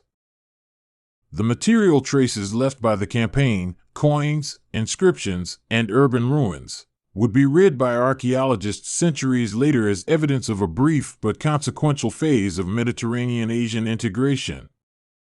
Those artifacts are not merely remnants, they are words in a conversation between past and present, between conqueror and subject, that archaeologists piece together to understand everyday life under a new regime. Through them we see the slow work of empire as much as its sudden ruptures. Alexander's march into India also had ecological consequences, as the movement of troops, the founding of cities, and new agricultural demands shifted land use patterns. Forests were cleared for settlements, irrigation systems repurposed for different crops, and trade routes hardened into highways that altered the flow of goods and people. These changes were incremental but cumulative, reshaping landscapes in ways that outlived the fleeting political order he imposed. Personal accounts from that time, fragments and later retellings, give us glimpses of daily life, the taste of unfamiliar fruits on the tongue of a soldier, the sound of an elephant moving through a camp at dawn, the dozens of tongues spoken around a contested river. Those small details help us imagine the lived experience of the march in a way that pure statistics cannot.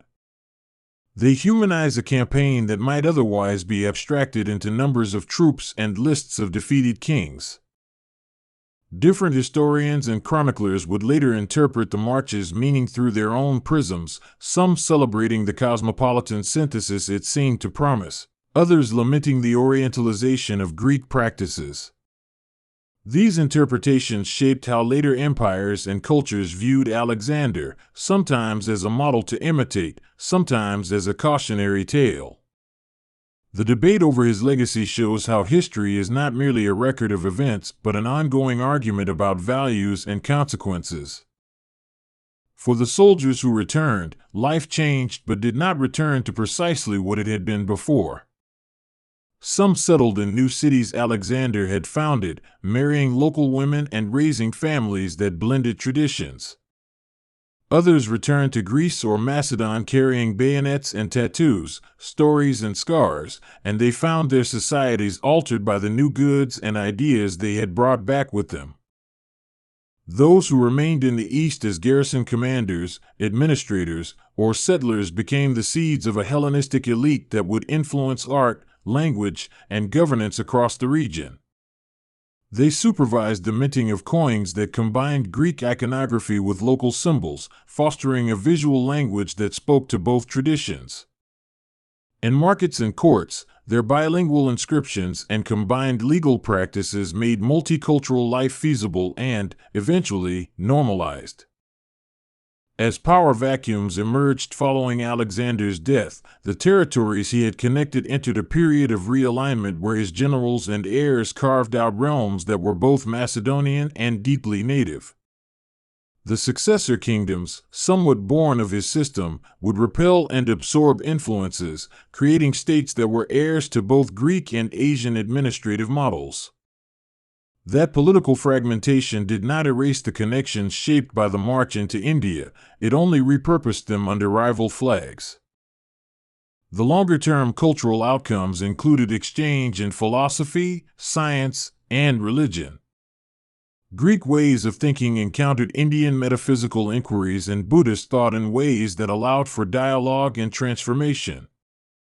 This intellectual traffic often occurred quietly in city squares, in monasteries, and in the courtyards of new syncretic courts, producing cross-pollination that affected religious art and philosophical notions for centuries. One of the most tangible legacies of Alexander's Indian march was the proliferation of new trade networks that carried goods and ideas between the Mediterranean and South Asia. Merchants started to see routes as circuits rather than dead ends, and cities along these paths flourished as cosmopolitan centers.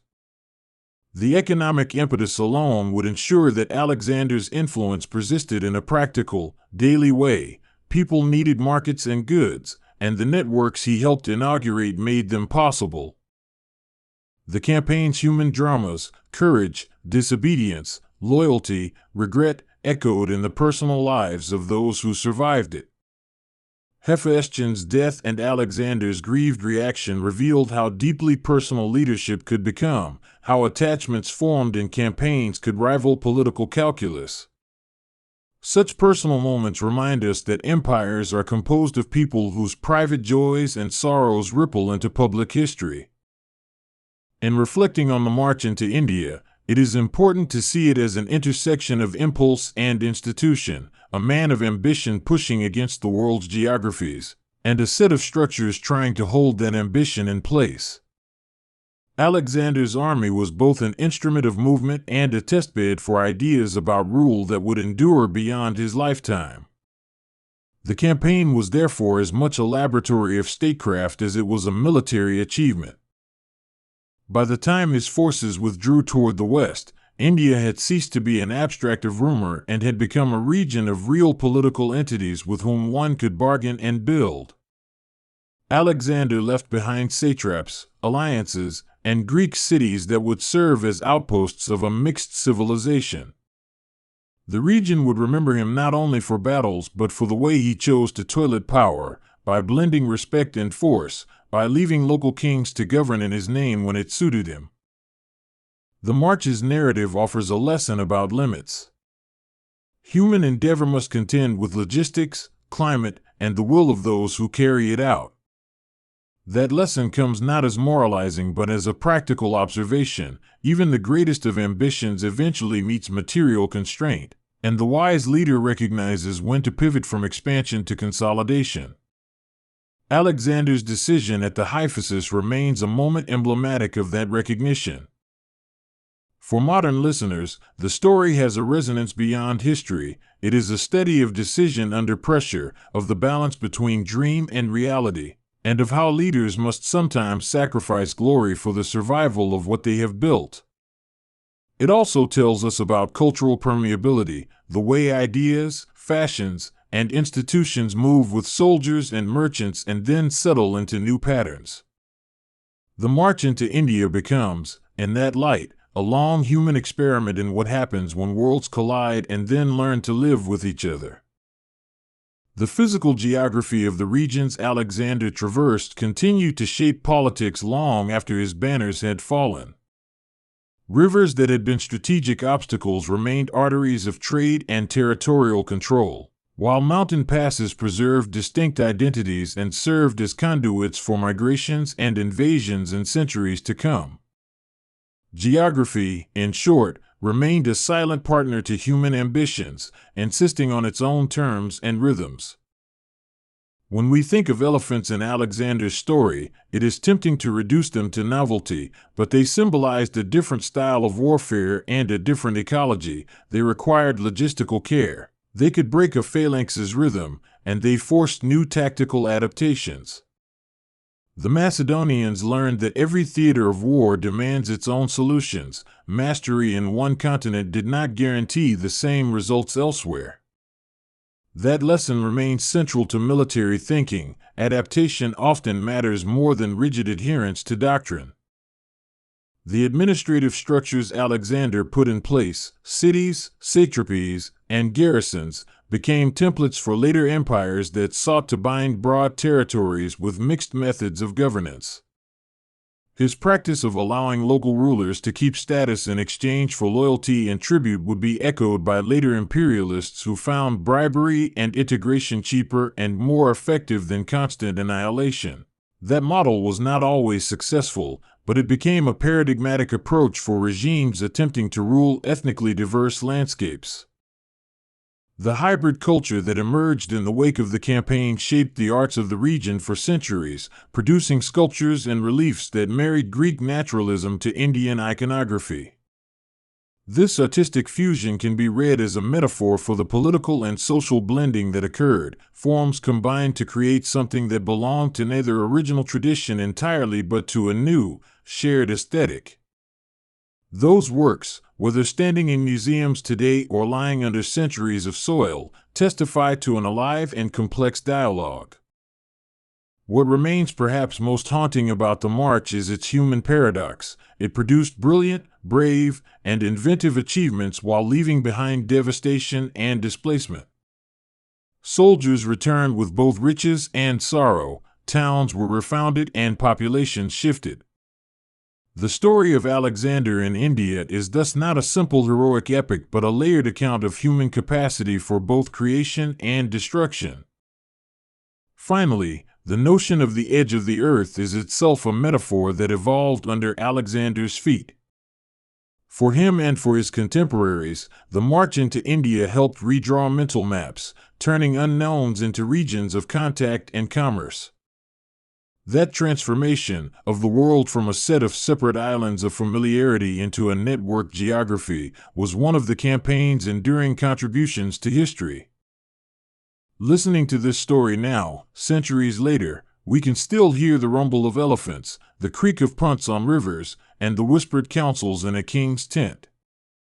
The march into India was a complex weave of geography, ambition, compromise, and human endurance, and its consequences radiated in trade, culture, and political practice long after the banners had been packed away. It remains, then, a tale of edges, between land and sea, between ambition and prudence, between conqueror and subject, that offers lessons on the nature of power and the limits of desire. There is one final curiosity about that march, the way it made the world feel both larger and more intimate. By connecting far-flung cities and networks of supply and exchange, Alexander initiated flows of goods and ideas that shrank distances. At the same time, the small decisions, whom to trust, which commander to reward, how to negotiate a river crossing, reminded him and his contemporaries that empire was built not only by grand design but by the accumulation of innumerable micro-decisions. As seasons turned and years passed, the memory of the march took on different shades for different peoples. For some, it was a tale of resilience and adaptation. For others, a marker of imperial overreach and cultural imposition. Those varied memories shaped the historiography and folklore of entire regions, coloring how later generations understood identity and interaction. Memory, in that sense, became another terrain on which the march continued to exert influence. It is worth imagining the conversations across generations, children in cities founded by Macedonians learning stories of sea voyages and river crossings, artisans crafting objects that bore both Greek and local hallmarks, and priests reconciling new royal rituals with age-old rites. Life became a palimpsest of inherited practices and innovations, each new layer a testament to human flexibility. That is perhaps the quietest legacy of Alexander's Indian venture, the slow, patient knitting together of lives across cultural lines. The story also prompts reflection on the ethics of conquest. What does it mean to bring law, technology, and trade to a region while also imposing foreign rule? Alexander's campaign forces us to reckon with the fact that the same actions produce both infrastructure and dispossession, and that the balance between them often depends on contingent choices. Those choices were made in tents and councils, on battlefields, and at riverbanks, and their ripples were felt in markets and family homes for generations. In scholarly terms, the campaign into India remains fertile ground for understanding imperial dynamics, how a single charismatic leader can catalyze networks that endure and mutate, how military excellence meets administrative necessity, and how cultural fusion can proceed from pragmatic policies of marriage, settlement, and city founding.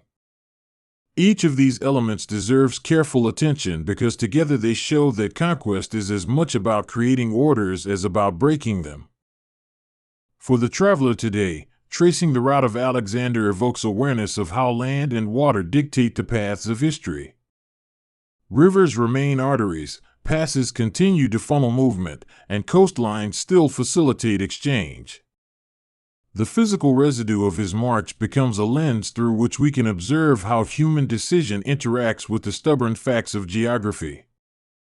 Alexander's march into India was therefore not merely an episode of military history but a turning point in the creation of a connected Eurasian world.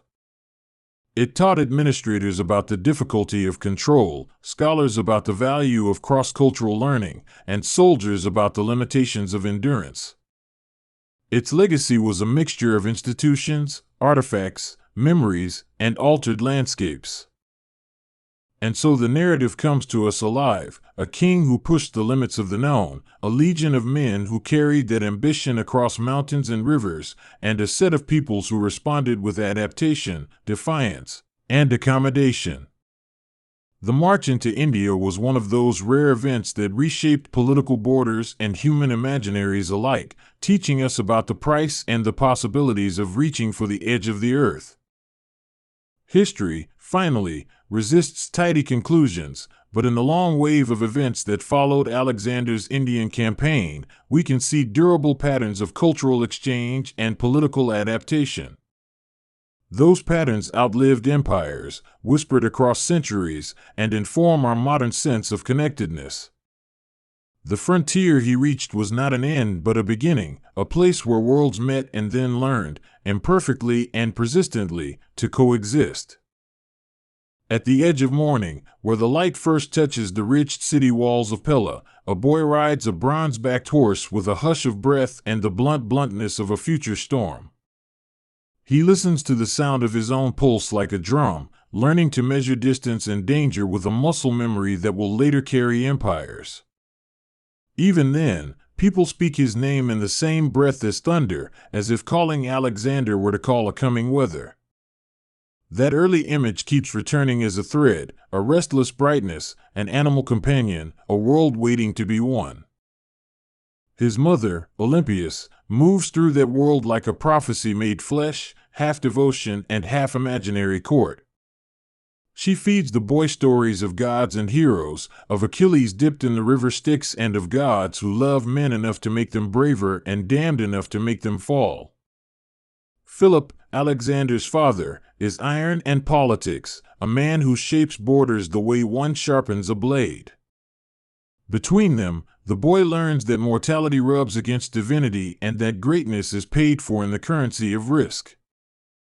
The horse is called Bucephalus, and taming him becomes a tale that will be told in the low lights of oil lamps for centuries. Alexander notices the animal's fear of its own shadow and turns him toward the sun, teaching us how small shifts of perspective can bend the unbending. Those who watch him do not only see a boy with courage, but a leader who knows how to make others change their mind without striking. That scene contains the principles of the life that will follow: intuition that looks like arrogance, tenderness that looks like command. Aristotle arrives as a tutor, and with him comes an education that blends curiosities and strategy, ethics and poetry. He gives Alexander books that smell of papyrus and possibility, and a world in which the natural and the marvelous are not opposites but partners. The young prince learns from this mixture how to read the soil of a land and how to read the soul of a people, skills equally useful in battle and in governance. The teacher's shadow lingers long, teaching method as well as myth. When Philip is assassinated, the throne tilts and the boy becomes a man with the speed of necessity. Macedonia is not a country so much as a machine needing a hand on the lever, and Alexander steps into that role with the impatience of one who has always been told he was destined for more. He moves quickly to secure the loyalty of the army, to silence rivals, to present himself as the natural successor. Power, he learns, is both a story you tell and a fact you insist upon until everyone else believes it. From the first campaigns in Greece to the march into Asia, Alexander carries a strange blend of myth and method. He looks across the sea to a great empire and sees both the pragmatic routes of supply and the poetic reasons for conquest. Temples and altars are not obstacles to be bulldozed, but symbols to be harnessed, and so he treats religions as threads to be woven into the new garment of his rule. The gods, in his calculus, are not opposers but props. If you can persuade them, you can persuade men. When he crosses from Europe into Asia, his army's boots imprint a new geography, one measured in battlefields and losses. The sieges are choreographed violence, each one a negotiation between stone, fire, and human will.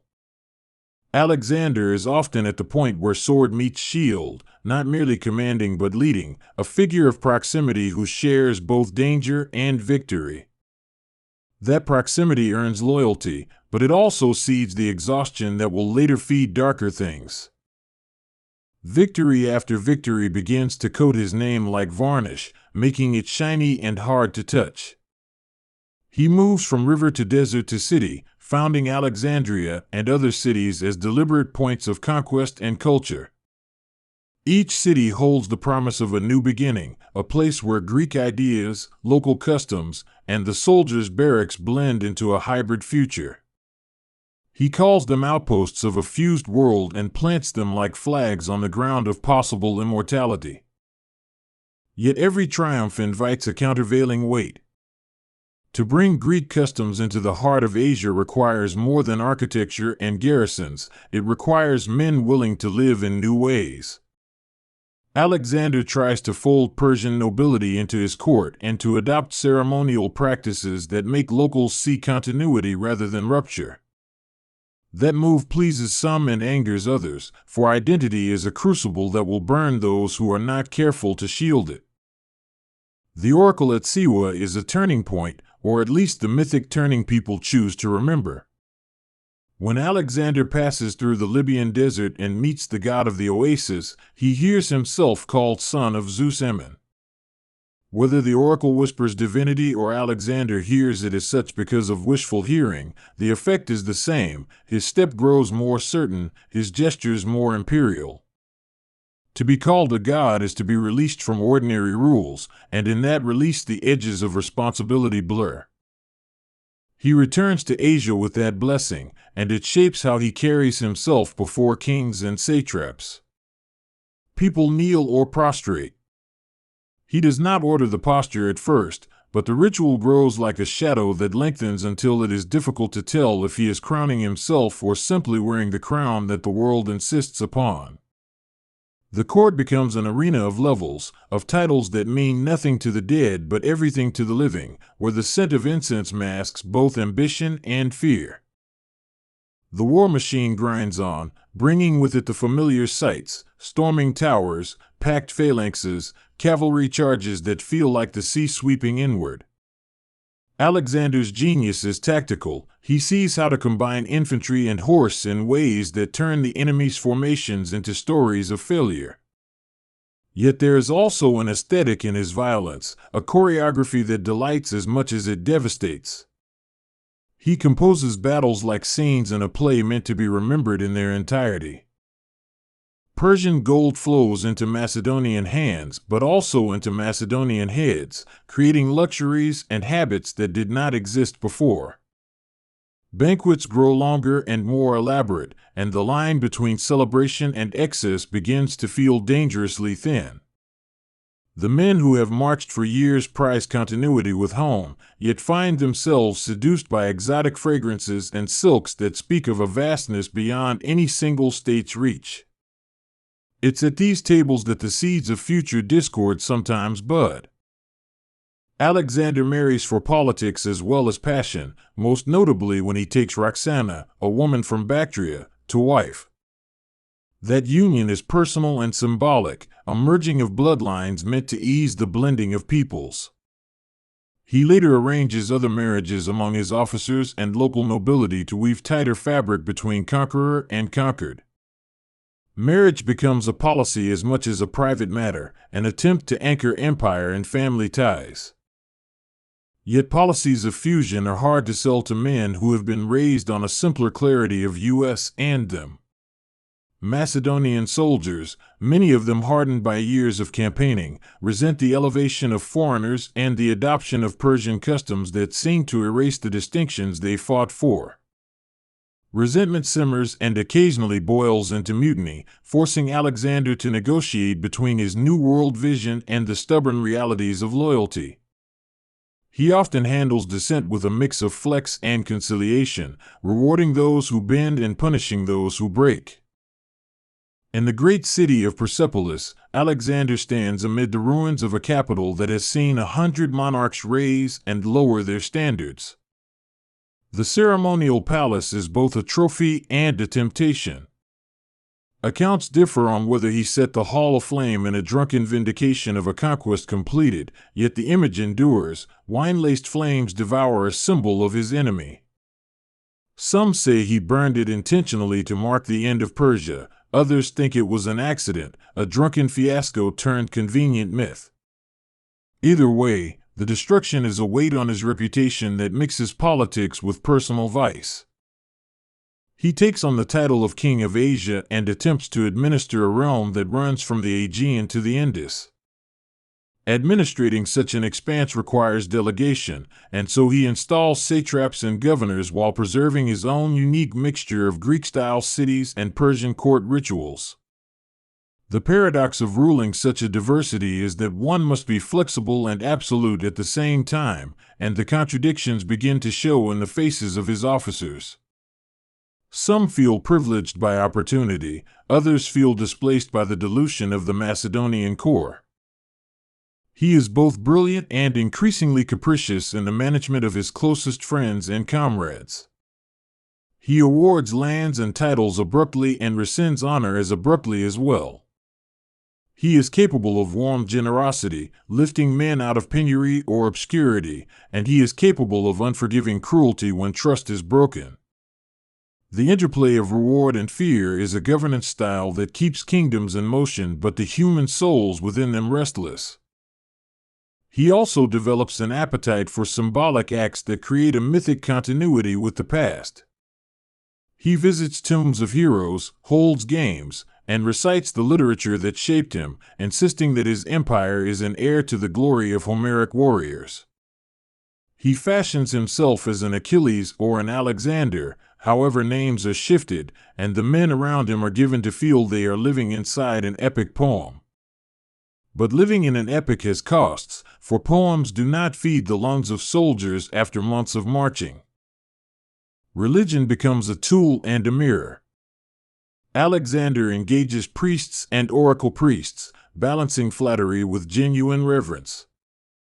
He allows cults to flourish, he takes part in rituals, and he appears before images of gods in conquered cities like a supplicant who has learned that piety is both image and insurance.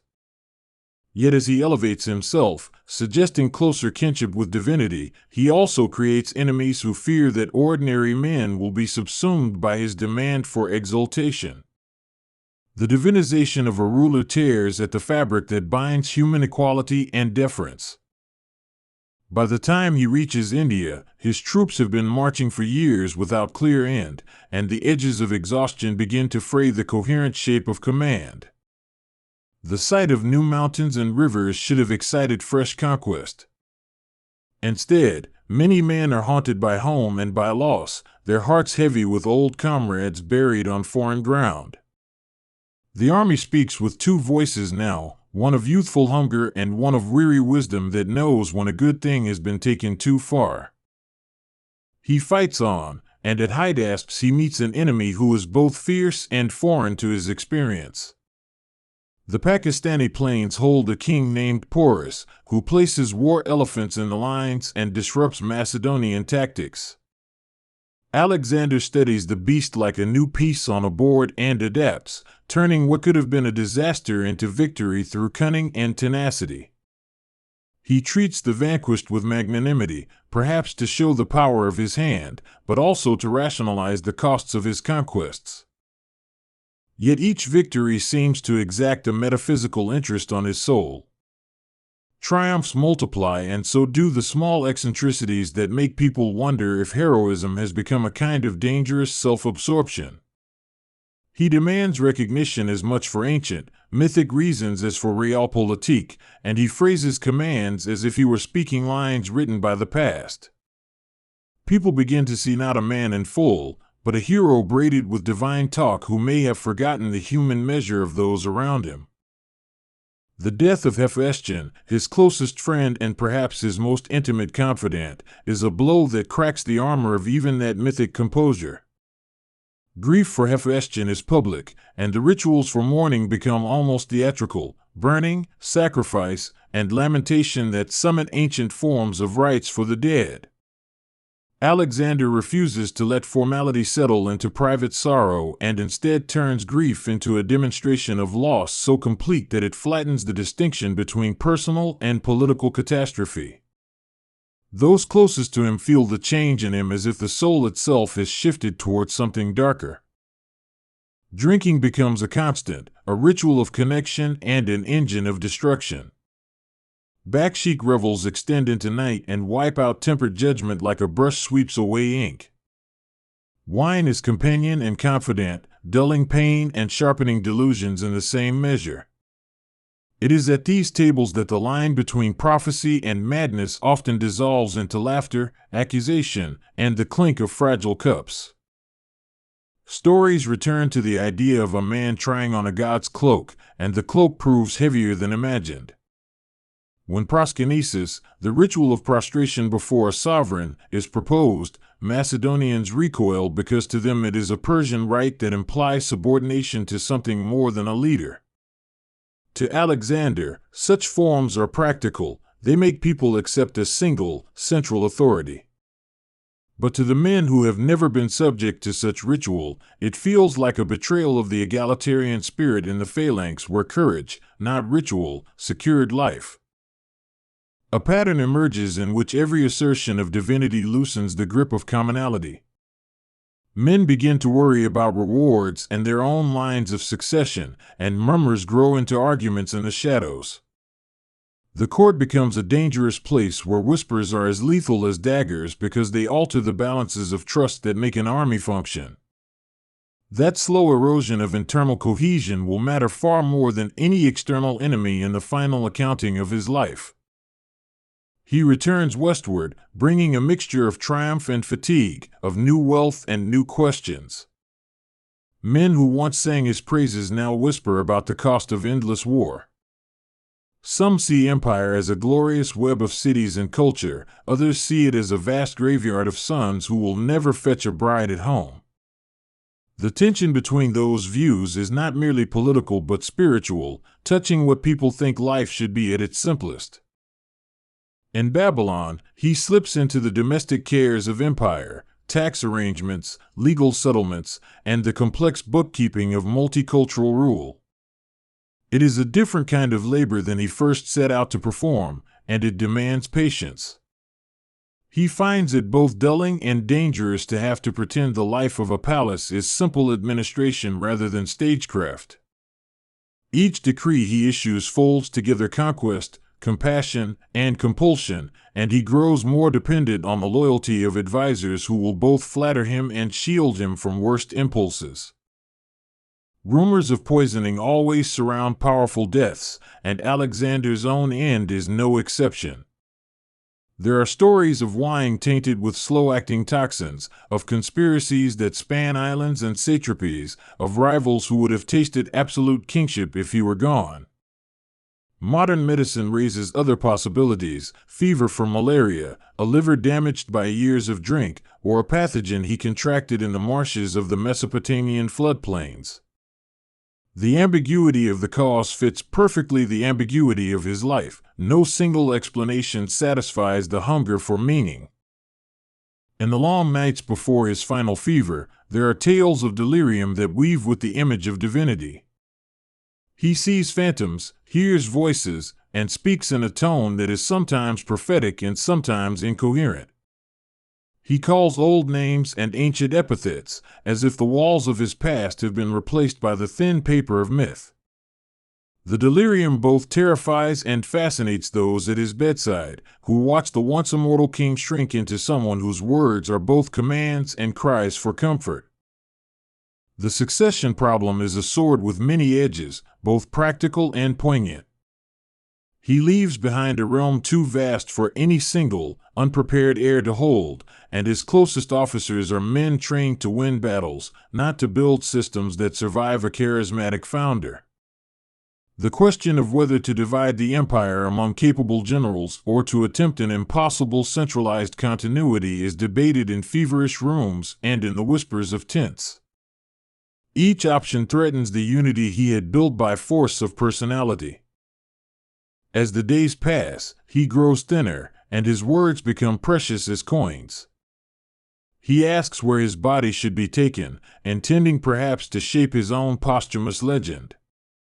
He commands that his mummy be placed in a golden sarcophagus, that his body be carried in procession through cities that had once opened their gates to him. Even in death, he seems to negotiate his image with the same strategic thinking that put garrisons and cities on maps. When he dies, the world shifts, not with an earthquake but with a rolling series of claims and disputes. Generals seize territories, satraps declare autonomy, and the dream of a world united under one language and law phrase into competing ambitions. Some of his cities remain beacons of fusion, places where Greek thought and local practice continue to meet. But the political unity he craved, the central figure whose person could bind so many cultures together, is gone, and the vacuum invites both brute force and new creativity. In the immediate aftermath, likenesses of him proliferate, coin faces, statues, and poems that turn him into an archetype. People prefer a clear story, and myths are clean. They smooth the jagged edges of real life into something that is easier to praise or to fear. The hagiography grows dutifully like a hedge, cutting off the messy details of doubt and desire that made the man complicated. The result is a version of Alexander who is larger and simpler than he ever actually was.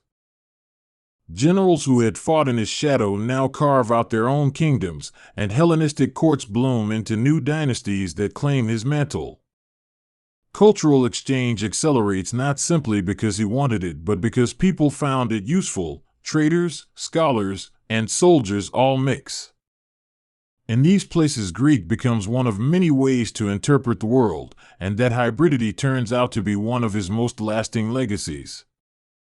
He wanted to unify, but he also inadvertently created an environment in which plurality could be cultivated. Yet with the diffusion of his program comes a moral question about the method of its creation.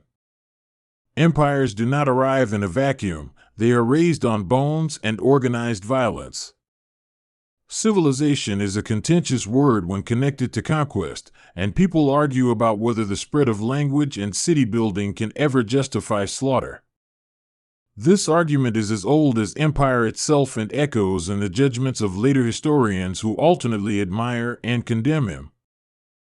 Some accounts color him as mad, a man whose megalomania outstripped his practical sense and who exposed his followers to unnecessary risk. Others portray him as an exemplar of heroic daring, a mastermind of logistics and a visionary who saw a world that could be stitched together. The truth likely sits between these extremes, layered with human inconsistencies that produce both genius and recklessness. He is a field of opposites, brave and cruel, compassionate and capricious, visionary and short-sighted. The idea of a god-king is itself an object worth considering beyond the man who wore the title. What does it mean for societies to prostrate before a human? Often, it means the surrender of conversation and critique, for gods are not to be questioned in most cultures. To accept a god-king is to reduce the space of dissent, and such a reduction can accelerate the slide toward arbitrary rule. Alexander's flirtation with divinity resembles a test case in governance. The more the ruler is seen as sacred, the more the polity must invent rituals to maintain the fiction.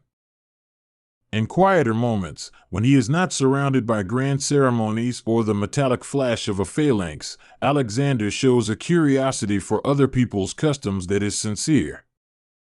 He listens to foreign philosophers and learns new medical practices from Persian healers. He collects stories like treasures and studies languages as if unlocking more than speech. That curiosity suggests an openness that can be abused by his status, but it also paints him as someone genuinely interested in a wider human conversation. He imagines himself continuing the lineage of heroes, building a chain from Homeric antiquity to a future he cannot fully sketch. He dreams of libraries, of scholars walking under colonnades filled with dialogues, not only of garrisons. He wants to be both the end of an old order and the beginning of a new civilization, which is an ambition that asks too much of a single life. The attempt alone, however flawed, reveals a mind that balances the practical work of ruling with the poetic hunger for meaning. His relationship to the Persian kingly system is complex. He both adopts its grandeur and attempts to reform it by grafting Greek practices onto it. He invites Persian nobles into his circle but does not always manage to dissolve resentments. The attempt at synthesis is an experiment in political anthropology, testing whether institutions rooted in divergent histories can be made to cohere. Sometimes the experiment succeeds in pragmatic ways, and sometimes it fractures under the stresses of identity and pride.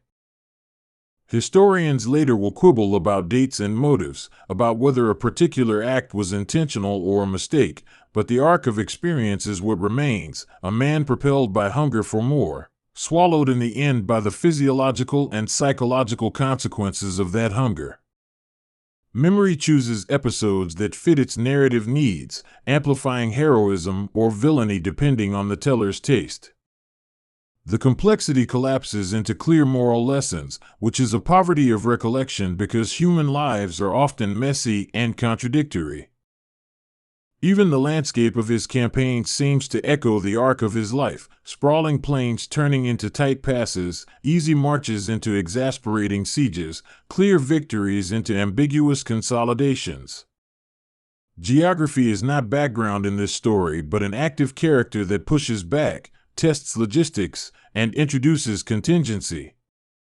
Rivers flood, deserts parch men and horses, and mountains force tactical rethinking, turning the ideal of the invincible commander into the real work of adaptation and patience.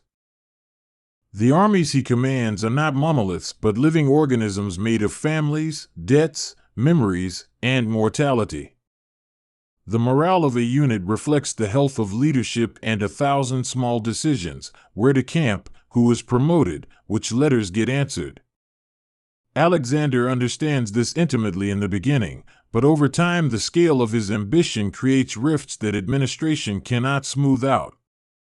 The human fabric phrase where policy and personality collide. His own psychology is layered and mutable. He displays a thirst for glory akin to an addiction, needing ever larger doses of recognition to sustain his identity. The more he gets, the more he requires, the more he flies, the clearer the need for landing places to anchor him. This pattern is familiar to many kinds of human desire, but when it is mixed with absolute power, the consequences can be catastrophic. Miracles and portents populate many stories about him because people in ancient times explained the improbable with the sacred. Comets, dreams, and prodigies are woven into narratives as if the universe itself were endorsing his project. Whether these phenomena were genuinely meaningful or retroactive decorations to make a story feel destined does not change their effect. They make the listener lean forward and the teller feel comforted by the trajectory. Mythic elements are not strictly true or false, they are useful tools for meaning-making. He sets up dynastic aspirations in parts of his realm, hoping to keep continuity through children and marriage alliances. But lineage, like territory, is a messy matter when men are in constant motion and loyalties are based on presence as much as on blood. Succession planning happens under the shadow of battlefields, which is not the ideal context for building stable inheritances. The political mathematics of the age are unforgiving to the modern mind that expects institutions to outlive charismatic figures. The iconography of Alexander becomes a language of its own: the forward curl of hair, the almond eyes of portraiture, the upward tilt that suggests aspiration. These images are repeated in coins, on statues, and on pottery, crystallizing an aesthetic of rulership. Image-making becomes part of the governance, as important as laws, because what people see shapes what they think is possible. The built environment is part memory and part propaganda, and he knows that the two are often inseparable. Yet even amid the triumphs, small acts betray vulnerability: moments when he refuses to eat, when he sleeps badly, when he broods in the open. Those moments reveal the human cost of living a life that draws its validation from constant conquest. The aura of invincibility is brittle because it depends on appearances and momentum ends. When it does, the man beneath the legend is exposed as mortal and aching.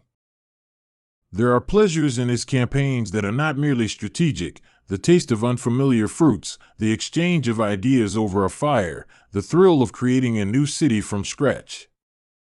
He delights in naming places and drawing plans for walls and markets, and the knowledge that seed and brick might outlast a lifetime.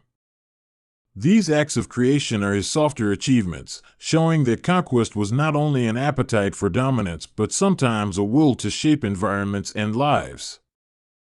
At the same time, there are acts that cannot be softened: massacres and sieges that produce permanent stains on his record and on the landscapes of memory. When entire populations are punished for resistance, the moral ledger records those entries in black ink, and centuries later historians will still read them. Conquest brings both foundation stones and ruined hearths, and the duality of his legacy demands careful weighing. As he grows older in the terms of the campaign, not necessarily in years, his decision-making sometimes seems erratic because the feedback loops that shaped early successes are muted. Distance from the training ground of Macedon and length of command create a dissonance between strategy and the lived reality of men who must carry it out. He begins to act as if permanence is achievable by will alone, forgetting that institutions require steadiness and bureaucratic attention. In the quieter libraries and the dusty ranks of scribes, accounts of law and commerce are assembled to convert wartime spoils into peacetime order. Alexander's staff includes men who are not only warriors but also administrators who can translate conquest into governance. Their work is not glamorous but necessary, and it is these mundane operations that determine whether a conquered area will be an exploited place or a sustainable part of a multicultural regime. The mundane, in many ways, shapes destiny more thoroughly than battle. The way he is remembered depends on the teller. Poets make him a hero who transcends borders, while certain political opponents paint him as a dangerous usurper of established order. The vantage point changes the picture entirely. From a small Macedonian village, he may be an absentee ruler who stole the sons of that community. From a Phoenician trader, he might be the man who opened new markets and gave safe routes for commerce. Memory is a mirror that reflects the viewer as much as the viewed. There is also the theological consequence of being a mortal who claims kinship with the gods. Later cultures will find it tempting to make him more than human to satisfy their need for iconic figures. The cult of Alexander grows in some regions, and images of him are worshipped with variations that suit local religious economies. Religion, as ever, is adaptable, and the face of a famous conqueror can fit itself into a dozen different sacred narratives. In doing so, Alexander's human complexity is simplified into emblematic lines. As the empire fractures, the Hellenistic kingdoms that arise keep parts of his cultural program alive and adapt it to new political structures. Greek becomes a lingua franca in many places, and with that spread comes an exchange of scientific thought, philosophy, and art. The net effect is not uniform improvement, but it is consequential. Ideas travel farther and faster than armies, and the bones of a once unified empire fertilize disparate intellectual fields. In that sense, his influence extends beyond the realm of raw power into the realm of mind. Scholars for centuries have argued about whether Alexander was a visionary who sought a cosmopolitan world or a man blinded by appetite who destroyed as much as he made. Each historian brings a modern sensibility to interpret ancient actions, and each conclusion reveals as much about the present as it does about the past. The debate is useful because it forces us to confront the uncomfortable reality that greatness and brutality often coexist. To admire technique and to condemn excess are not mutually exclusive responses. Personal letters and fragments that survive show glimpses of a man who admired Aristotle, who prized argument, who could write affectionately to those he cared for. They are small apertures of light into a complicated interior, and through them we see a man capable of tenderness and capable of cold command. The discrepancies remind us that human beings are not single-threaded stories but tapestries of contradictory impulses. That complexity makes his life more interesting and his decline more tragic. When modern filmmakers and novelists reach for his story, they often select episodes that fit a dramatic arc: youth, ascent, hubris, and fall. Those arcs are satisfying because they mimic the structure of tragedy, but they also flatten nuance into a pattern that is easy to narrate. The real life was messy, spread across seasons and decisions that did not always lend themselves to easy moral lessons. Still, the tragic pattern persists because his life reads like a cautionary tale about the costs of desire unmoored from moderation. In the end, the image that lingers is of a man who walked too close to the sun not in pursuit of theft, but in pursuit of a vision that was both noble and uncontainable. He wanted a world in which cultures could mingle and where his own name would be a bridge rather than a wall. He achieved parts of that dream while unintentionally creating conditions for its collapse. Glory arrived in full force, and madness, whether clinical or metaphorical, accompanied him like a persistent companion. Looking back centuries later, we find ourselves captivated because Alexander condenses a human dilemma, the desire for immortality and the fragility of the human frame that prevents it. His story asks whether any one life should be given the power to reshape so much without accountability. It also asks whether the impulse to unify and the impulse to dominate are distinct or two sides of a single appetite. The questions do not admit tidy answers, and perhaps that is why his story continues to haunt and instruct. We listen to him now across the centuries because myth likes to keep its company with mystery. The man who called himself son of Zeus Ammon asserts a kind of narrative sovereignty even in his death, commanding us to keep making meanings from his deeds. He leaves behind not just cities and coins, but a story that can be told in many tongues, each retelling revealing new anxieties and hopes. His life survives as a lens through which we examine the perennial tensions of power, faith, and the human need to be remembered.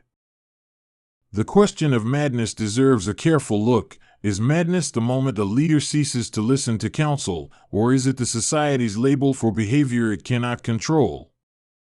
Alexander's acts, sometimes erratic and sometimes inspired, fall into both categories at different times. The lack of sustained institutional checks allowed personality to direct policy in a way that magnified both genius and destructiveness. When leaders are unbound by balanced institutions, their vices are amplified along with their strengths. Yet to label him merely mad is to reduce a life that had rigorous intellect and strategic brilliance to a single defect.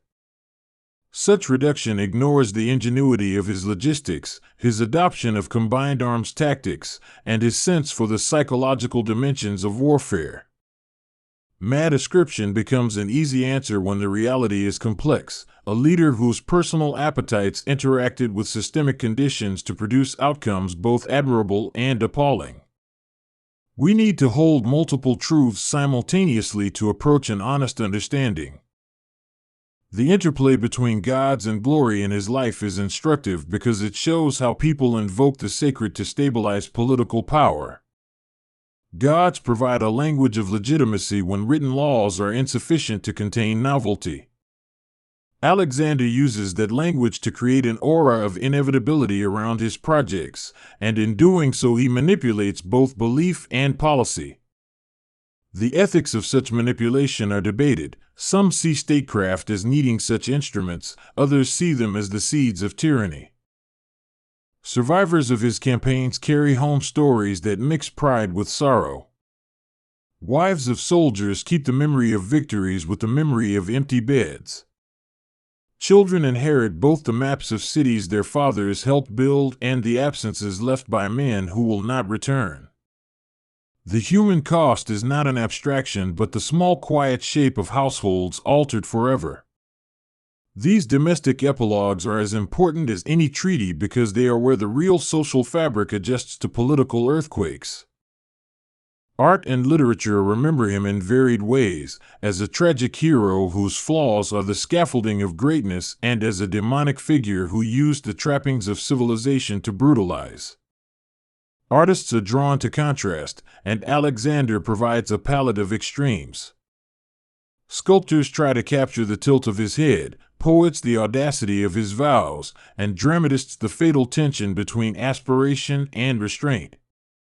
The arts keep him alive not by accuracy but by the energy of engagement. Philosophers use him as an example, praising or lamenting him to make arguments about virtue, moderation, and the meaning of power. Stoics might point to him as a caution, an example of how external success cannot secure internal peace. Other schools might praise his courage in action, the very thing that brought the world into motion. Each philosophical glance adds a layer of interpretation, making Alexander a kind of ethical mirror for schools of thought to test themselves against. To approach his life as a modern listener is to feel both admiration and discomfort, to marvel at tactical genius and to recoil at acts that would be condemned by any humane standard. That dissonance is part of the reason his story endures. It refuses to make us comfortable in our judgments. We must hold admiration and condemnation at once, which is a difficult exercise but one that deepens our capacity for moral complexity. Lastly, his fall is not a single moment but an extended series of lapses, choices, and physiological failures. Fever, wounds, long nights of drink, grief, and possibly poison combined to finish a man who had outpaced the means to hold what he had conquered. The fall is instructive because it reveals how fragile the architecture of charisma can be when shaken by bodily limits. Greatness is not bulletproof, it is encased in the same mortal shell as any other life. We keep telling his story because it helps us formulate questions about power that never grow old. How much should we trust a single person with the fate of many? And what systems must exist to temper appetites that can do so much good and so much harm? Alexander's life is a case study in the concentration of will, and the consequences of that concentration spill out into nations and centuries. The tension between aspiration and the rule of law continues to be a central problem for political life. In the end, perhaps the most haunting image is of a man who wanted theology to decorate his politics and whose projects collapsed into a contested legacy. He achieved fame and created lasting institutions of thought and exchange, but he also left behind contested memories of violence and hubris. The story of Alexander the Great, with gods at his shoulder and madness in his margins, remains a human drama about the costs of reaching beyond ordinary limits. And so we listen, across time and place, because his life asks us what we would be willing to sacrifice for the dream of shaping the world. We find in his story the perennial tension between the lure of glory and the soft, persistent voice of human limitation. That is a story that suits storytellers and listeners alike, for it keeps us awake to the fact that great ambition can build wonders and also break the builders themselves. He was a boy who tamed a horse no one else could ride, and that one miracle planted the first seeds of a legend that would keep growing long after his hair had been dusted with the sands of distant plains. The image of Bucephalus, fierce and steady, became more than a story about a child's bravery. It became a symbol for a man who learned early that boldness must be matched by a mind that can read a creature, a crowd, a battle line. Alexander's childhood was threaded with tutors, with games that were really rehearsals, and with a private world of books and maps and questions that never stopped coming. Even then he was not merely ambitious, he was shaped by a hunger to know what lay beyond the horizon that men of his city called the world. His father, Philip of Macedon, was a king who had already begun to change the shape of power in Greece, and the son grew up in a court where politics smelled of incense and iron. Philip's campaigns, his innovations in warfare, and his taste for practical alliances provided the training ground that Alexander would refine and then enlarge on his own terms. It is easy to imagine the young prince listening at night to soldiers' stories, tracing with his fingers the sketch of a phalanx, visualizing how a single army might become a river of steel that could wash across continents. Where Philip left a machine of war, Alexander built an instrument of destiny. A crucial presence in Alexander's mind was the Greek philosopher Aristotle, sent by Philip as a tutor and mentor during the boy's formative years. Under Aristotle, he encountered not only poetry and rhetoric but natural history and ethics, the names of heroes and the logic of argument, maps and stories of places he would later seek to visit. Those lectures seeded a cosmopolitan curiosity. They taught him to be comfortable with the idea of a world that had room for more than one way of understanding it. This education would later make him both a warrior and a collector, a destroyer of cities and a patron of scholars. The crown came early. When Philip was murdered, the young Alexander moved with shocking speed to claim the throne, confronting rival claims and rebellions with a clarity that surprised seasoned men around him. His consolidation of Macedonia was not mere ruthlessness, it was a political calculus that combined diplomacy, calculated force, and symbolic gestures meant to present stability. In a few sharp months he transformed uncertain succession into a platform for the grander project he had already imagined, not just revenge or land, but the reordering of the known world. The speed of his decisions would become one of his great engines. When he set his sight on Asia, it was both a personal campaign and a fulfillment of a larger Greek ideal of expansion and influence. The crossing into Asia Minor in 334 BC marked the beginning of an expedition that would redraw geography and memory alike. From the very first clashes at riverbanks to the sieges of walled cities, Alexander's army moved with a rhythm that alternated between brilliant improvisation and exhausting endurance. Each town taken, each alliance sewn, carried with it future ripples that people could not yet imagine. Granicus was the first great test, a river battle where the Macedonian phalanx met a Persian force whose wealth and numbers were impressive but whose unity was fragile. Alexander rode at the head, not as a distant commander but as the engine of his army's courage, and his charge reshaped the day. The victory at Granicus opened gates and turned scattered Persian hopes into the cold calculation of retreat. It showed opponents and allies alike that this ruler was not merely a figurehead but a presence who would lead from the front lines. At Issus, the terrain funneled men into narrow passes, and Alexander's tactical mind exploited the bottleneck with a finesse that few commanders of the time could match. Darius, the Persian king, watched as his vast armies could not use their numbers to full advantage, and the clash turned into a portrait of courage against empire. The images that emerged from that moment, Alexander against Darius, the tumbling flight of a great host, are the kind of scenes that later storytellers would paint with gold and shadow. But beneath the dramatic surface lay a pattern. Alexander understood how to turn geography into advantage and reputation into leverage.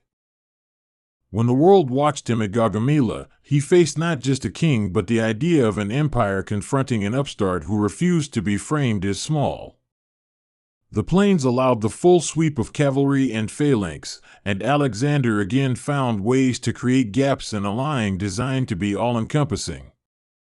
His success there was decisive, and the fall of the Persian heartlands began to feel like a historical inevitability. But even in triumph, he was not merely a conqueror of territory. He absorbed symbols and titles and the machinery of governance as quickly as he took cities. He marched into Babylon and Persepolis, and these were not only trophies but laboratories for experiments in rule. Alexander allowed Persian noblemen to keep some of their ranks, adopted Persian dress at times, and organized marriages between his officers and the daughters of Persian aristocrats. These gestures irritated some of his Macedonians and delighted others, but they revealed a ruler testing how to bind two worlds together. The attempt to fuse Macedonian vigor with Persian administration would have consequences that echoed through the centuries, for better and for worse. At the city of Susa, he staged a ceremony that looked, to a modern eye, like both political theater and social engineering. Hundreds of marriages took place, many of them arranged to cement loyalties between Macedonian officers and Persian families, an intimate program of integration designed to create a new elite.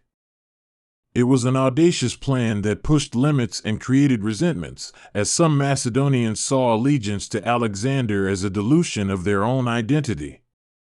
Yet the act also reflected his belief that an empire would survive not by strict exclusion but by interweaving its peoples. When he reached the edge of India, his army met rivers and monsoons and the unfamiliar tactics of Indian kings whose war elephants introduced a new element to the clash of arms. Alexander's campaign at the Hydaspes was as much about confronting nature and logistics as it was about facing a single opponent. He controlled the river, used feints, and adapted to the elephant corps by creating formations to neutralize their intimidation. Victory there was costly and illuminating. The men were tired, and Alexander understood that the limits of the human body and of political cohesion had their say. Alexander's men, who had marched for years through deserts and mountains and across cities where the wine tasted different and the languages kept them awake at night, began to press for return. The mutiny on the banks of the Hyphasis River was not merely a refusal, it was a chorus of exhaustion, fear, and homesickness that no rhetoric could entirely dispel. Alexander had to balance his own vision of relentless movement with the pragmatic reality of an army that had been away from home for a decade. He turned back, not with bitterness, but with plans to govern what he had won and to leave an imprint that would last beyond his lifetime. Throughout these campaigns, Alexander cultivated an image that spoke to both wonder and ritual. He encouraged the idea that he was descended from gods, wearing symbols and accepting honors that pushed the boundaries of modesty in the Macedonian mind.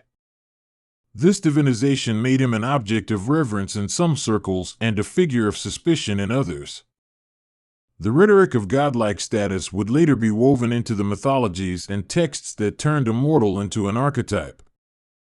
Where he went, cities rose from dust, planned on grids and named for him, capturing a moment when the physical map of the world was retooled as a network of Hellenic nodes. Alexandria in Egypt became the most famous of these new cities, a place built to be not just a garrison but a hub of trade, learning, and mixed culture. The library and museum that would later grow there were seeds that connected Greek thought to the knowledge of other civilizations, and they helped preserve and transmit ideas for generations.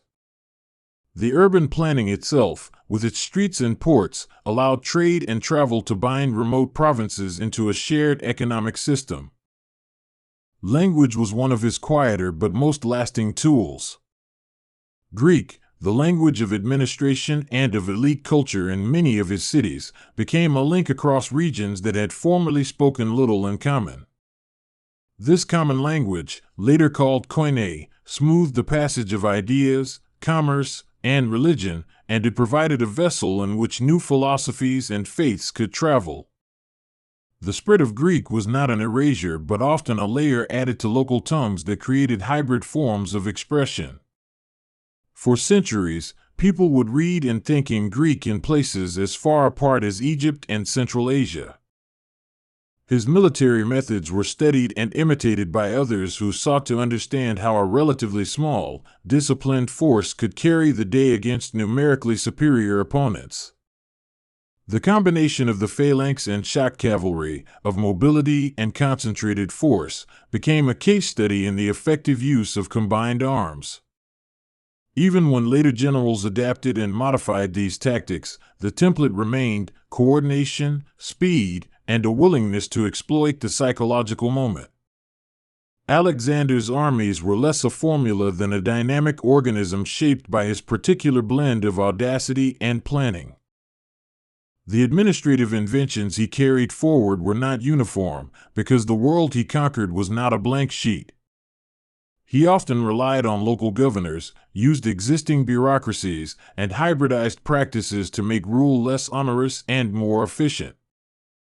In some places he kept the satrapal structure of Persia, in others he appointed Macedonians to key posts, and in many regions he allowed a degree of local autonomy in exchange for loyalty and tribute.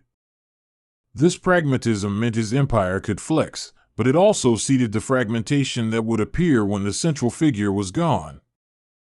When he fell ill in Babylon in 323 BC, the question was not merely clinical, it was metaphysical for an empire that rested heavily on the authority of a single man. His death at 32 left a vacuum that had been barely considered. There was no clear plan to replace a personality who had personally knotted the realm together. The ensuing scramble of generals, satraps, and local potentates unraveled the fabric Alexander had woven, turning his unified realm into a mosaic of successor states. History shifted from expansion to inheritance, and the successors' struggles would become a study in the limits of charisma without structure. Yet the political dissolution did not erase the cultural and intellectual currents he had set in motion. Hellenistic kingdoms emerged, competitive but culturally intertwined, and they fostered a blend of Greek and local practices in art, religion, and governance. Sculptures bore Greek realism while adopting foreign iconography. Temples hosted syncretic deities who combined attributes from multiple pantheons. The cross-pollination that Alexander had implicitly encouraged became a feature of Mediterranean and Near Eastern life that lasted for centuries. Trade routes were recharted and expanded, carrying not only goods but ideas and technologies. Eastern silk and spices found their way into Mediterranean markets, Western coinage and political models moved eastward. The increased movement of peoples created diasporas and merchant communities who lived in cosmopolitan cities and communicated across borders. These exchanges helped to build an interconnected economic zone that had no central government yet functioned through shared cultural and commercial expectations. The rise of new philosophical schools in this period responded to a world in motion. Stoicism and Epicureanism spoke to people trying to find equilibrium in a time when old city loyalties had fractured and personal identity could no longer be taken for granted. Intellectuals debated the nature of happiness, citizenship, and the proper use of reason in societies that had become outward-looking and often precarious. Such ideas would later inform moral and political thought across the Mediterranean and beyond. The legend of Alexander grew into stories that did not stick to historical detail but pursued symbolic truth: the Alexander who wept because there were no new worlds to conquer, the Alexander who sought the water of life, the Alexander who rode a chariot through the heavens. These myths, collected in the Alexander Romance and other popular tales, moved along trade routes and through oral traditions, mutating as they went. They made Alexander a figure who could belong to many cultures at once. In each place, his story became a mirror in which people saw their own hopes and fears reflected. Art and coinage made his image portable, and in those small, minted faces he became a familiar presence across territories that never saw him in life. Portraits on coinage were not mere propaganda. They standardized the look of authority, teaching men and women to recognize the symbols of power and to internalize the idea of a cosmopolitan ruler. The motif of a single, commanding face on coins helped to shape a new visual grammar of rulership that later empires would borrow. The Romans admired him and feared him in a way that is almost paradoxical. They claimed to study his tactics and to be heirs to his military genius while simultaneously constructing a narrative that placed Rome as a successor to the Hellenistic world. Roman commanders read his campaigns as models, sometimes emulating his maneuvers, sometimes learning morality tales from his excesses. The Roman appropriation of Hellenistic culture became one of the vectors through which Alexander's influence was transmitted into the future.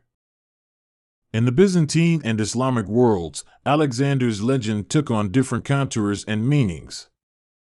Byzantine historians and chroniclers positioned him within Christian frameworks, while Islamic scholars inherited his tales and wove them into new cosmologies, sometimes identifying him with figures from older Semitic myths. His story became a thread woven into the tapestry of Eurasian storytelling, survivable and adaptable across religious transformations. In each context, elements were emphasized or suppressed according to what local storytellers needed him to represent. Medieval Europe received a version of Alexander more mythic than factual, a chivalric hero who fit into the narratives of kingship and pilgrimage. He was at once a model of courtly behavior and a cautionary tale about pride, depending on the author.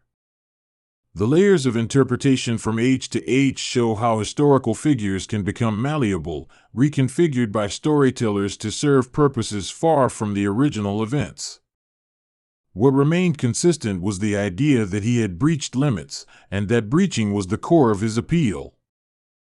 Renaissance thinkers reawakened interest in the historical Alexander, digging back into ancient texts, translating, and cross-referencing sources to reconstruct a life that had been buried under romance. They admired his classical education and leadership, and they used his example in debates about the nature of greatness and fortune. The rediscovery of his campaigns paralleled the era's broader engagement with antiquity, a time when Europeans rediscovered maps and texts and began to imagine themselves on new voyages. Alexander's life became a template for early modern curiosity and expansion. As empires expanded in later centuries, European leaders and intellectuals took lessons from Alexander to justify their own conquests while also debating whether such campaigns were noble or barbaric. Some used his example to argue that civilization could be spread through conquest and administration, while others pointed to the instability that followed his death as evidence of the dangers of personalistic empires. These arguments would influence colonial policies and the rhetoric of empire for generations. Alexander became, in a sense, a ghost in the rooms where modern empires debated their moral terms. Art and literature kept reimagining him. Painters captured his anger and melancholy, poets sketched his ambition in a few stark lines, and historians filled in facts with speculation, trying to humanize a figure often rendered as myth. Each century added new brushstrokes to the canvas of memory, a slow accretion of images that made him recognizable to people who had never heard of Macedon.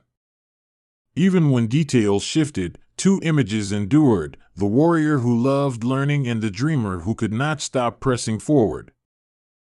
The tangible legacies of his building projects can still be traced in archaeological layers: foundations of towns that stood where once traders spoke many tongues, ruined walls that remember sieges, coins buried in fields that tell of circulation and commerce.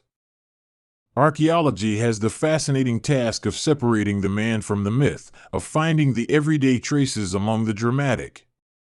When pottery shards speak across millennia and inscriptions show a blend of script and style, they reveal a world transformed by movement, communication, and new economic networks. Libraries and centers of learning that grew from the hubs he created fostered scholarship that moved beyond conquest into curiosity. Geography, botany, and astronomy were fields enriched by expeditions that included observers and collectors. The records of travelers and scholars preserved knowledge about far-off places and peoples, knowledge that fed into later cartography and natural history. The impulse to catalog the world, which Alexander supported in various ways, connected exploration to study and set a precedent for combining travel with inquiry. Military academies and theorists through time have returned again and again to examine how he balanced risk and reward, how he made choices that entailed enormous possibility and equally enormous peril. He taught the later world a lesson about the interplay of charisma and command, the ways in which a single mind can accelerate history but cannot easily create institutions that outlast personal magnetism. This lesson has been revisited by both generals and political leaders who study how to convert battlefield success into stable governance. The difficulty of that conversion is the human story that Alexander's life epitomizes. Psychologists and biographers have speculated about his temperament: the man who nourished friendships with passion, who could be merciless to foes, and who seemed to move between gaiety and brooding intensity. The bond with Hephaestion, his closest companion, becomes a central thread in his personal life, a relationship that inspired devotion and profound grief when it ended. Personal loss and the constant pressures of leadership leave traces in what he did next, and the decisions that may have been attempts to outrun sorrow. To read these patterns is to consider how personal motives mingle with public action. His willingness to adopt elements of other cultures reveals a leader who understood power not solely as domination but as synthesis. Yet synthesis introduces its own tensions. Identity is both malleable and fiercely defended, and his policies created a cultural hybrid that some embraced and others found threatening.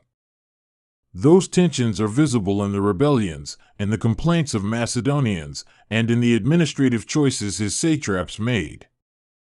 The resulting complexity is one reason his legacy resists simple praise or condemnation. A striking part of his legend is the continuous retelling that transforms him into different symbolic forms whenever a culture needs a hero of movement. For some, he is the model of the ideal ruler who spreads civilization. For others, he is the prototype of imperial hubris whose overreach spelled ruin. This malleability is not a weakness in the story but a strength. It means Alexander provides a mirror into which societies can project their ambitions and anxieties. In that sense, he remains eternally useful, always ready to be read anew. Modern scholars have had the task of separating embellishment from action, to use evidence carefully and to trace lines between cause and consequence. They have dug through texts in ancient languages, sifted coins and inscriptions, and conducted excavations that fill gaps in the narrative. Their work has not been merely corrective, it has enriched the story, revealing how messy and contingent empire building actually is.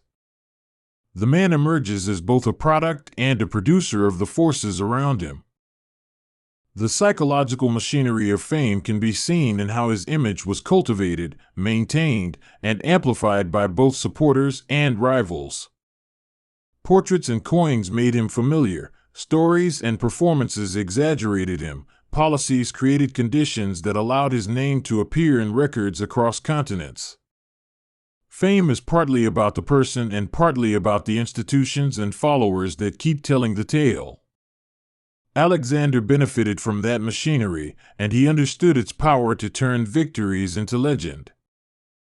One way to measure his impact is to look at the crossroads he established, cities where merchants from Asia and Europe met, where texts in multiple languages were read, where religious ideas mingled in marketplaces and temples.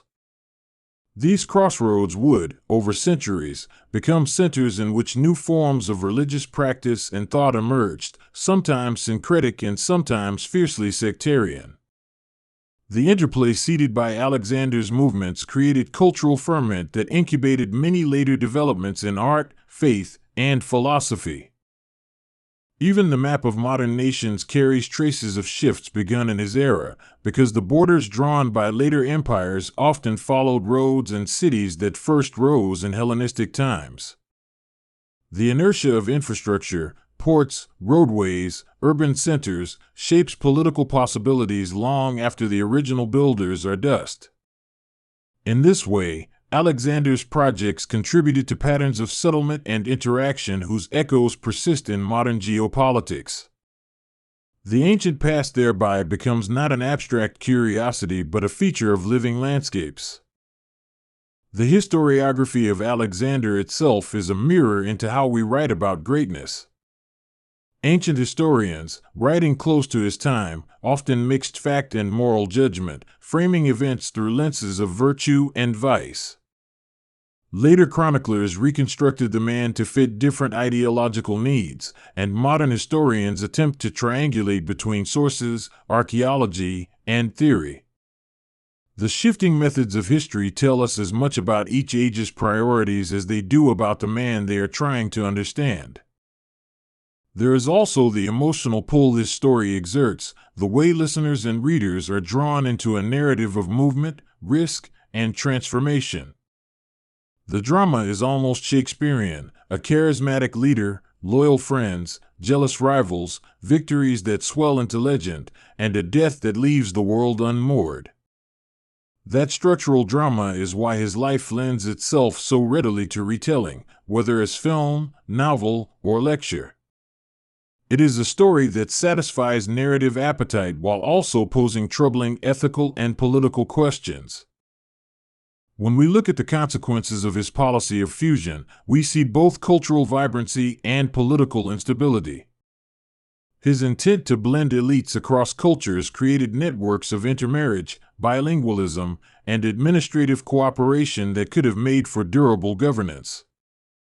But the absence of a stable institutional framework to hold such a hybrid empire together meant that personal ties were not enough after his death. The resulting fragmentation shows how charisma must be translated into systems if it is to last. The story of Alexander's later reception shows how later rulers attempted to imitate and yet differentiate themselves from him. Kings in Asia Minor, Egypt, and Central Asia adopted titles and iconography that echoed Alexander but also asserted their own claims, often reshaping local traditions into new syntheses. In their political theater, Alexander was both model and foil, a template that could be adapted to serve local legitimacy. The dance between imitation and innovation is an old political rhythm. Religion is another thread through which his impact can be traced. The syncretic religious practices that grew in Hellenistic cities fostered new forms of devotion and community that were not strictly Greek or Persian or Egyptian.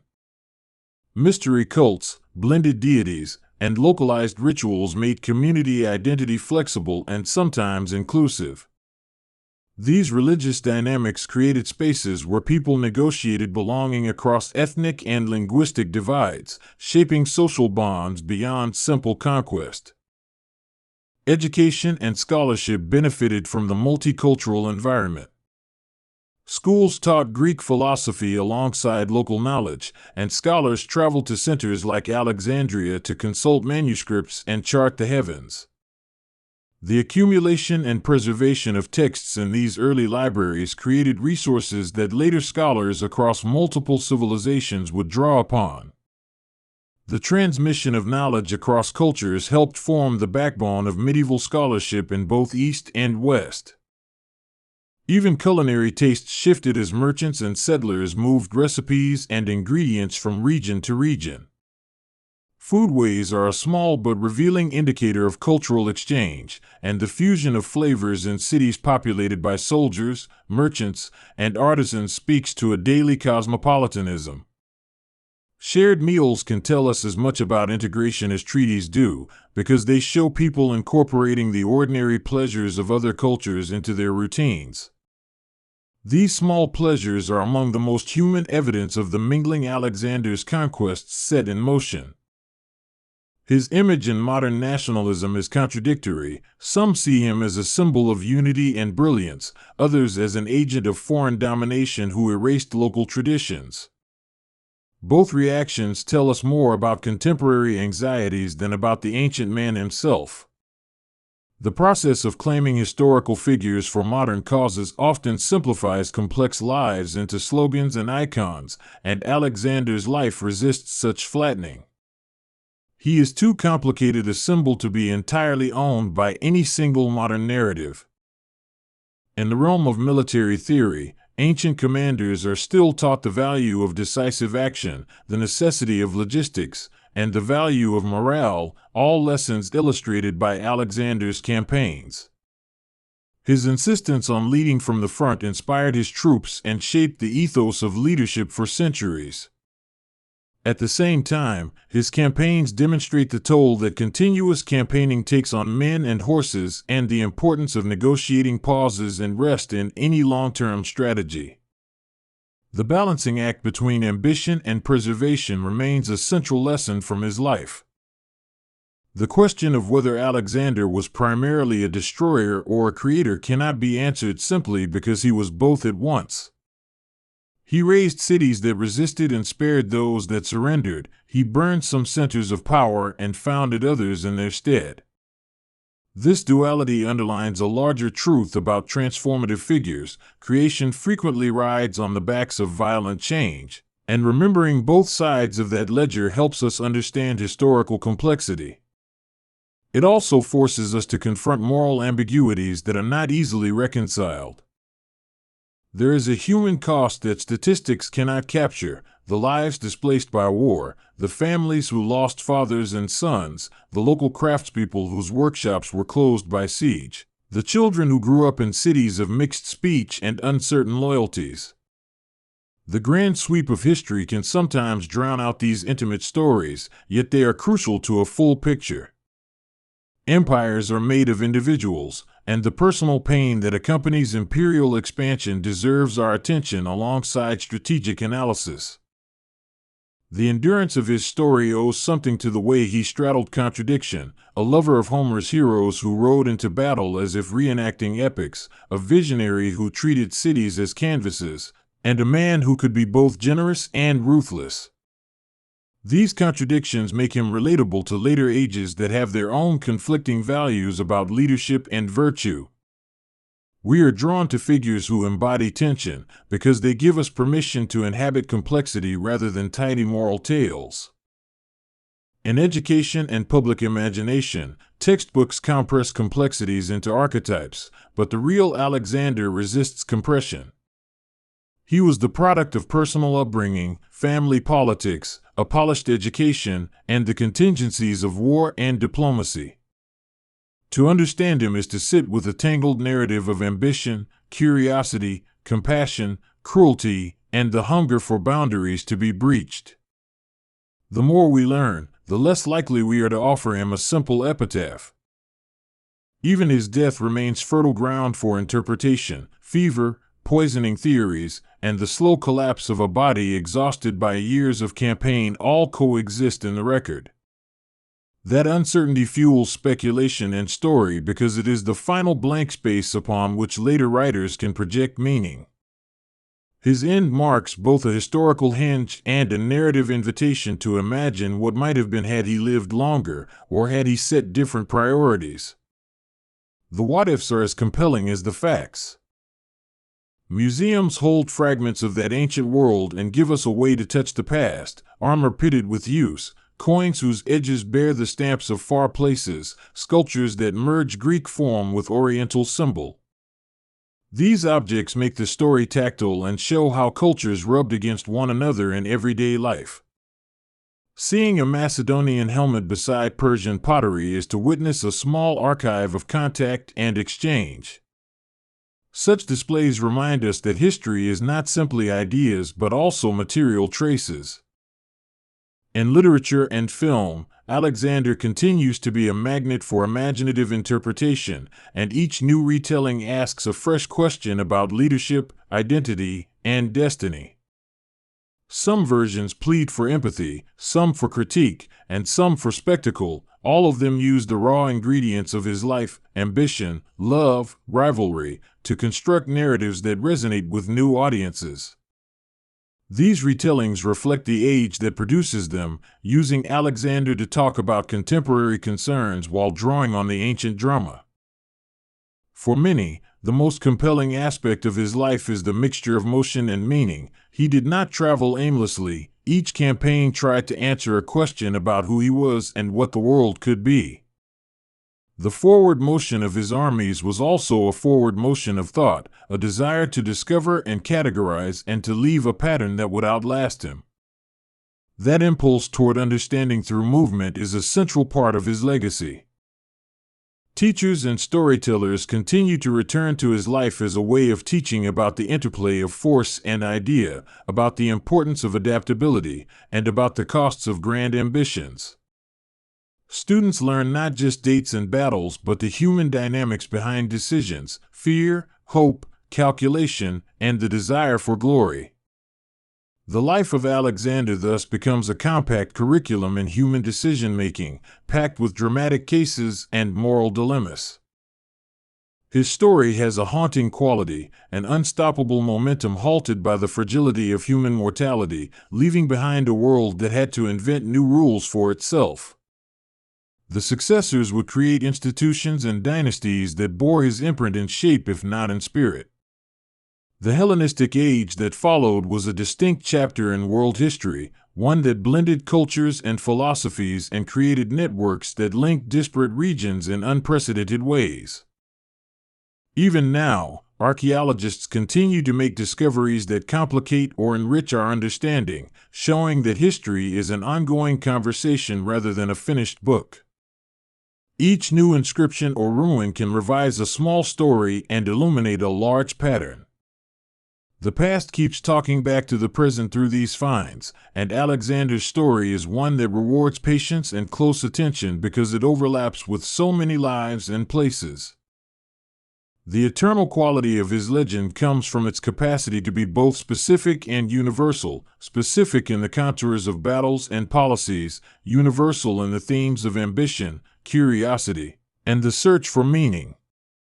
Great figures become templates because they condense complex historical processes into personified stories that are easier to hold and to retell. Alexander offers that condensation, but he also insists on complexity. If we look long enough, contradictions pile up and demand interpretation. When you drive past a city that has layers in its foundation, when you read a novel that borrows his story, when you hear a lecture about military innovation, you are touching a legacy that was shaped by a man who wanted to know the world by going through it. His influence is not a single monolith, but a braided cord of cultural, political, and intellectual threads that run through centuries. Those threads continue to tug at our conversations about who we are and how empires begin and end. To listen to his life is to listen for the sound of marching feet and the rustle of scrolls, for the clash of arms and the hush of a library, for the cacophony of markets where languages met and merged. The sensory portrait is a reminder that historical change is not only the result of strategies and treaties but of daily interactions. The smell of spices imported from an eastern shore and the clink of coin in a merchant's palm both testify to the ongoing transactions that build eras. The world Alexander touched was not monolithic, and the people within it were not passive recipients of change. Some embraced new identities and opportunities, others resisted and sought to preserve what they held dear. The dance between transformation and resistance is part of the living texture of history, and Alexander's campaigns accelerated that dance across vast territories. In that sense, he is less a solitary maker of history than a catalytic agent who intensified processes already in motion. Walking through the ruins or reading the coins or following the debates of historians, we are reminded how the past complicates the present. Alexander's life invites us to reflect on leadership and legacy, on the ethics of expansion, and on the ways in which cultures adapt and resist. It is a conversation that continues precisely because his life opened so many doors and forced so many questions. In the end, his story endures because it deals with extremes, youth and maturity, ambition and exhaustion, integration and division. These are not tidy categories but living tensions, and Alexander embodied them with a force that made his short life resonate. The world he changed did not become an unambiguous place of progress. It became a complex stage where new ideas were tried, where old identities reconfigured, and where the human drama continued to unfold. That is the true source of his eternal legend. Alexander's short life changed the world and left a complex legacy. Subscribe and let us know in the comments if you feel more inspired by his victories or by his human flaws.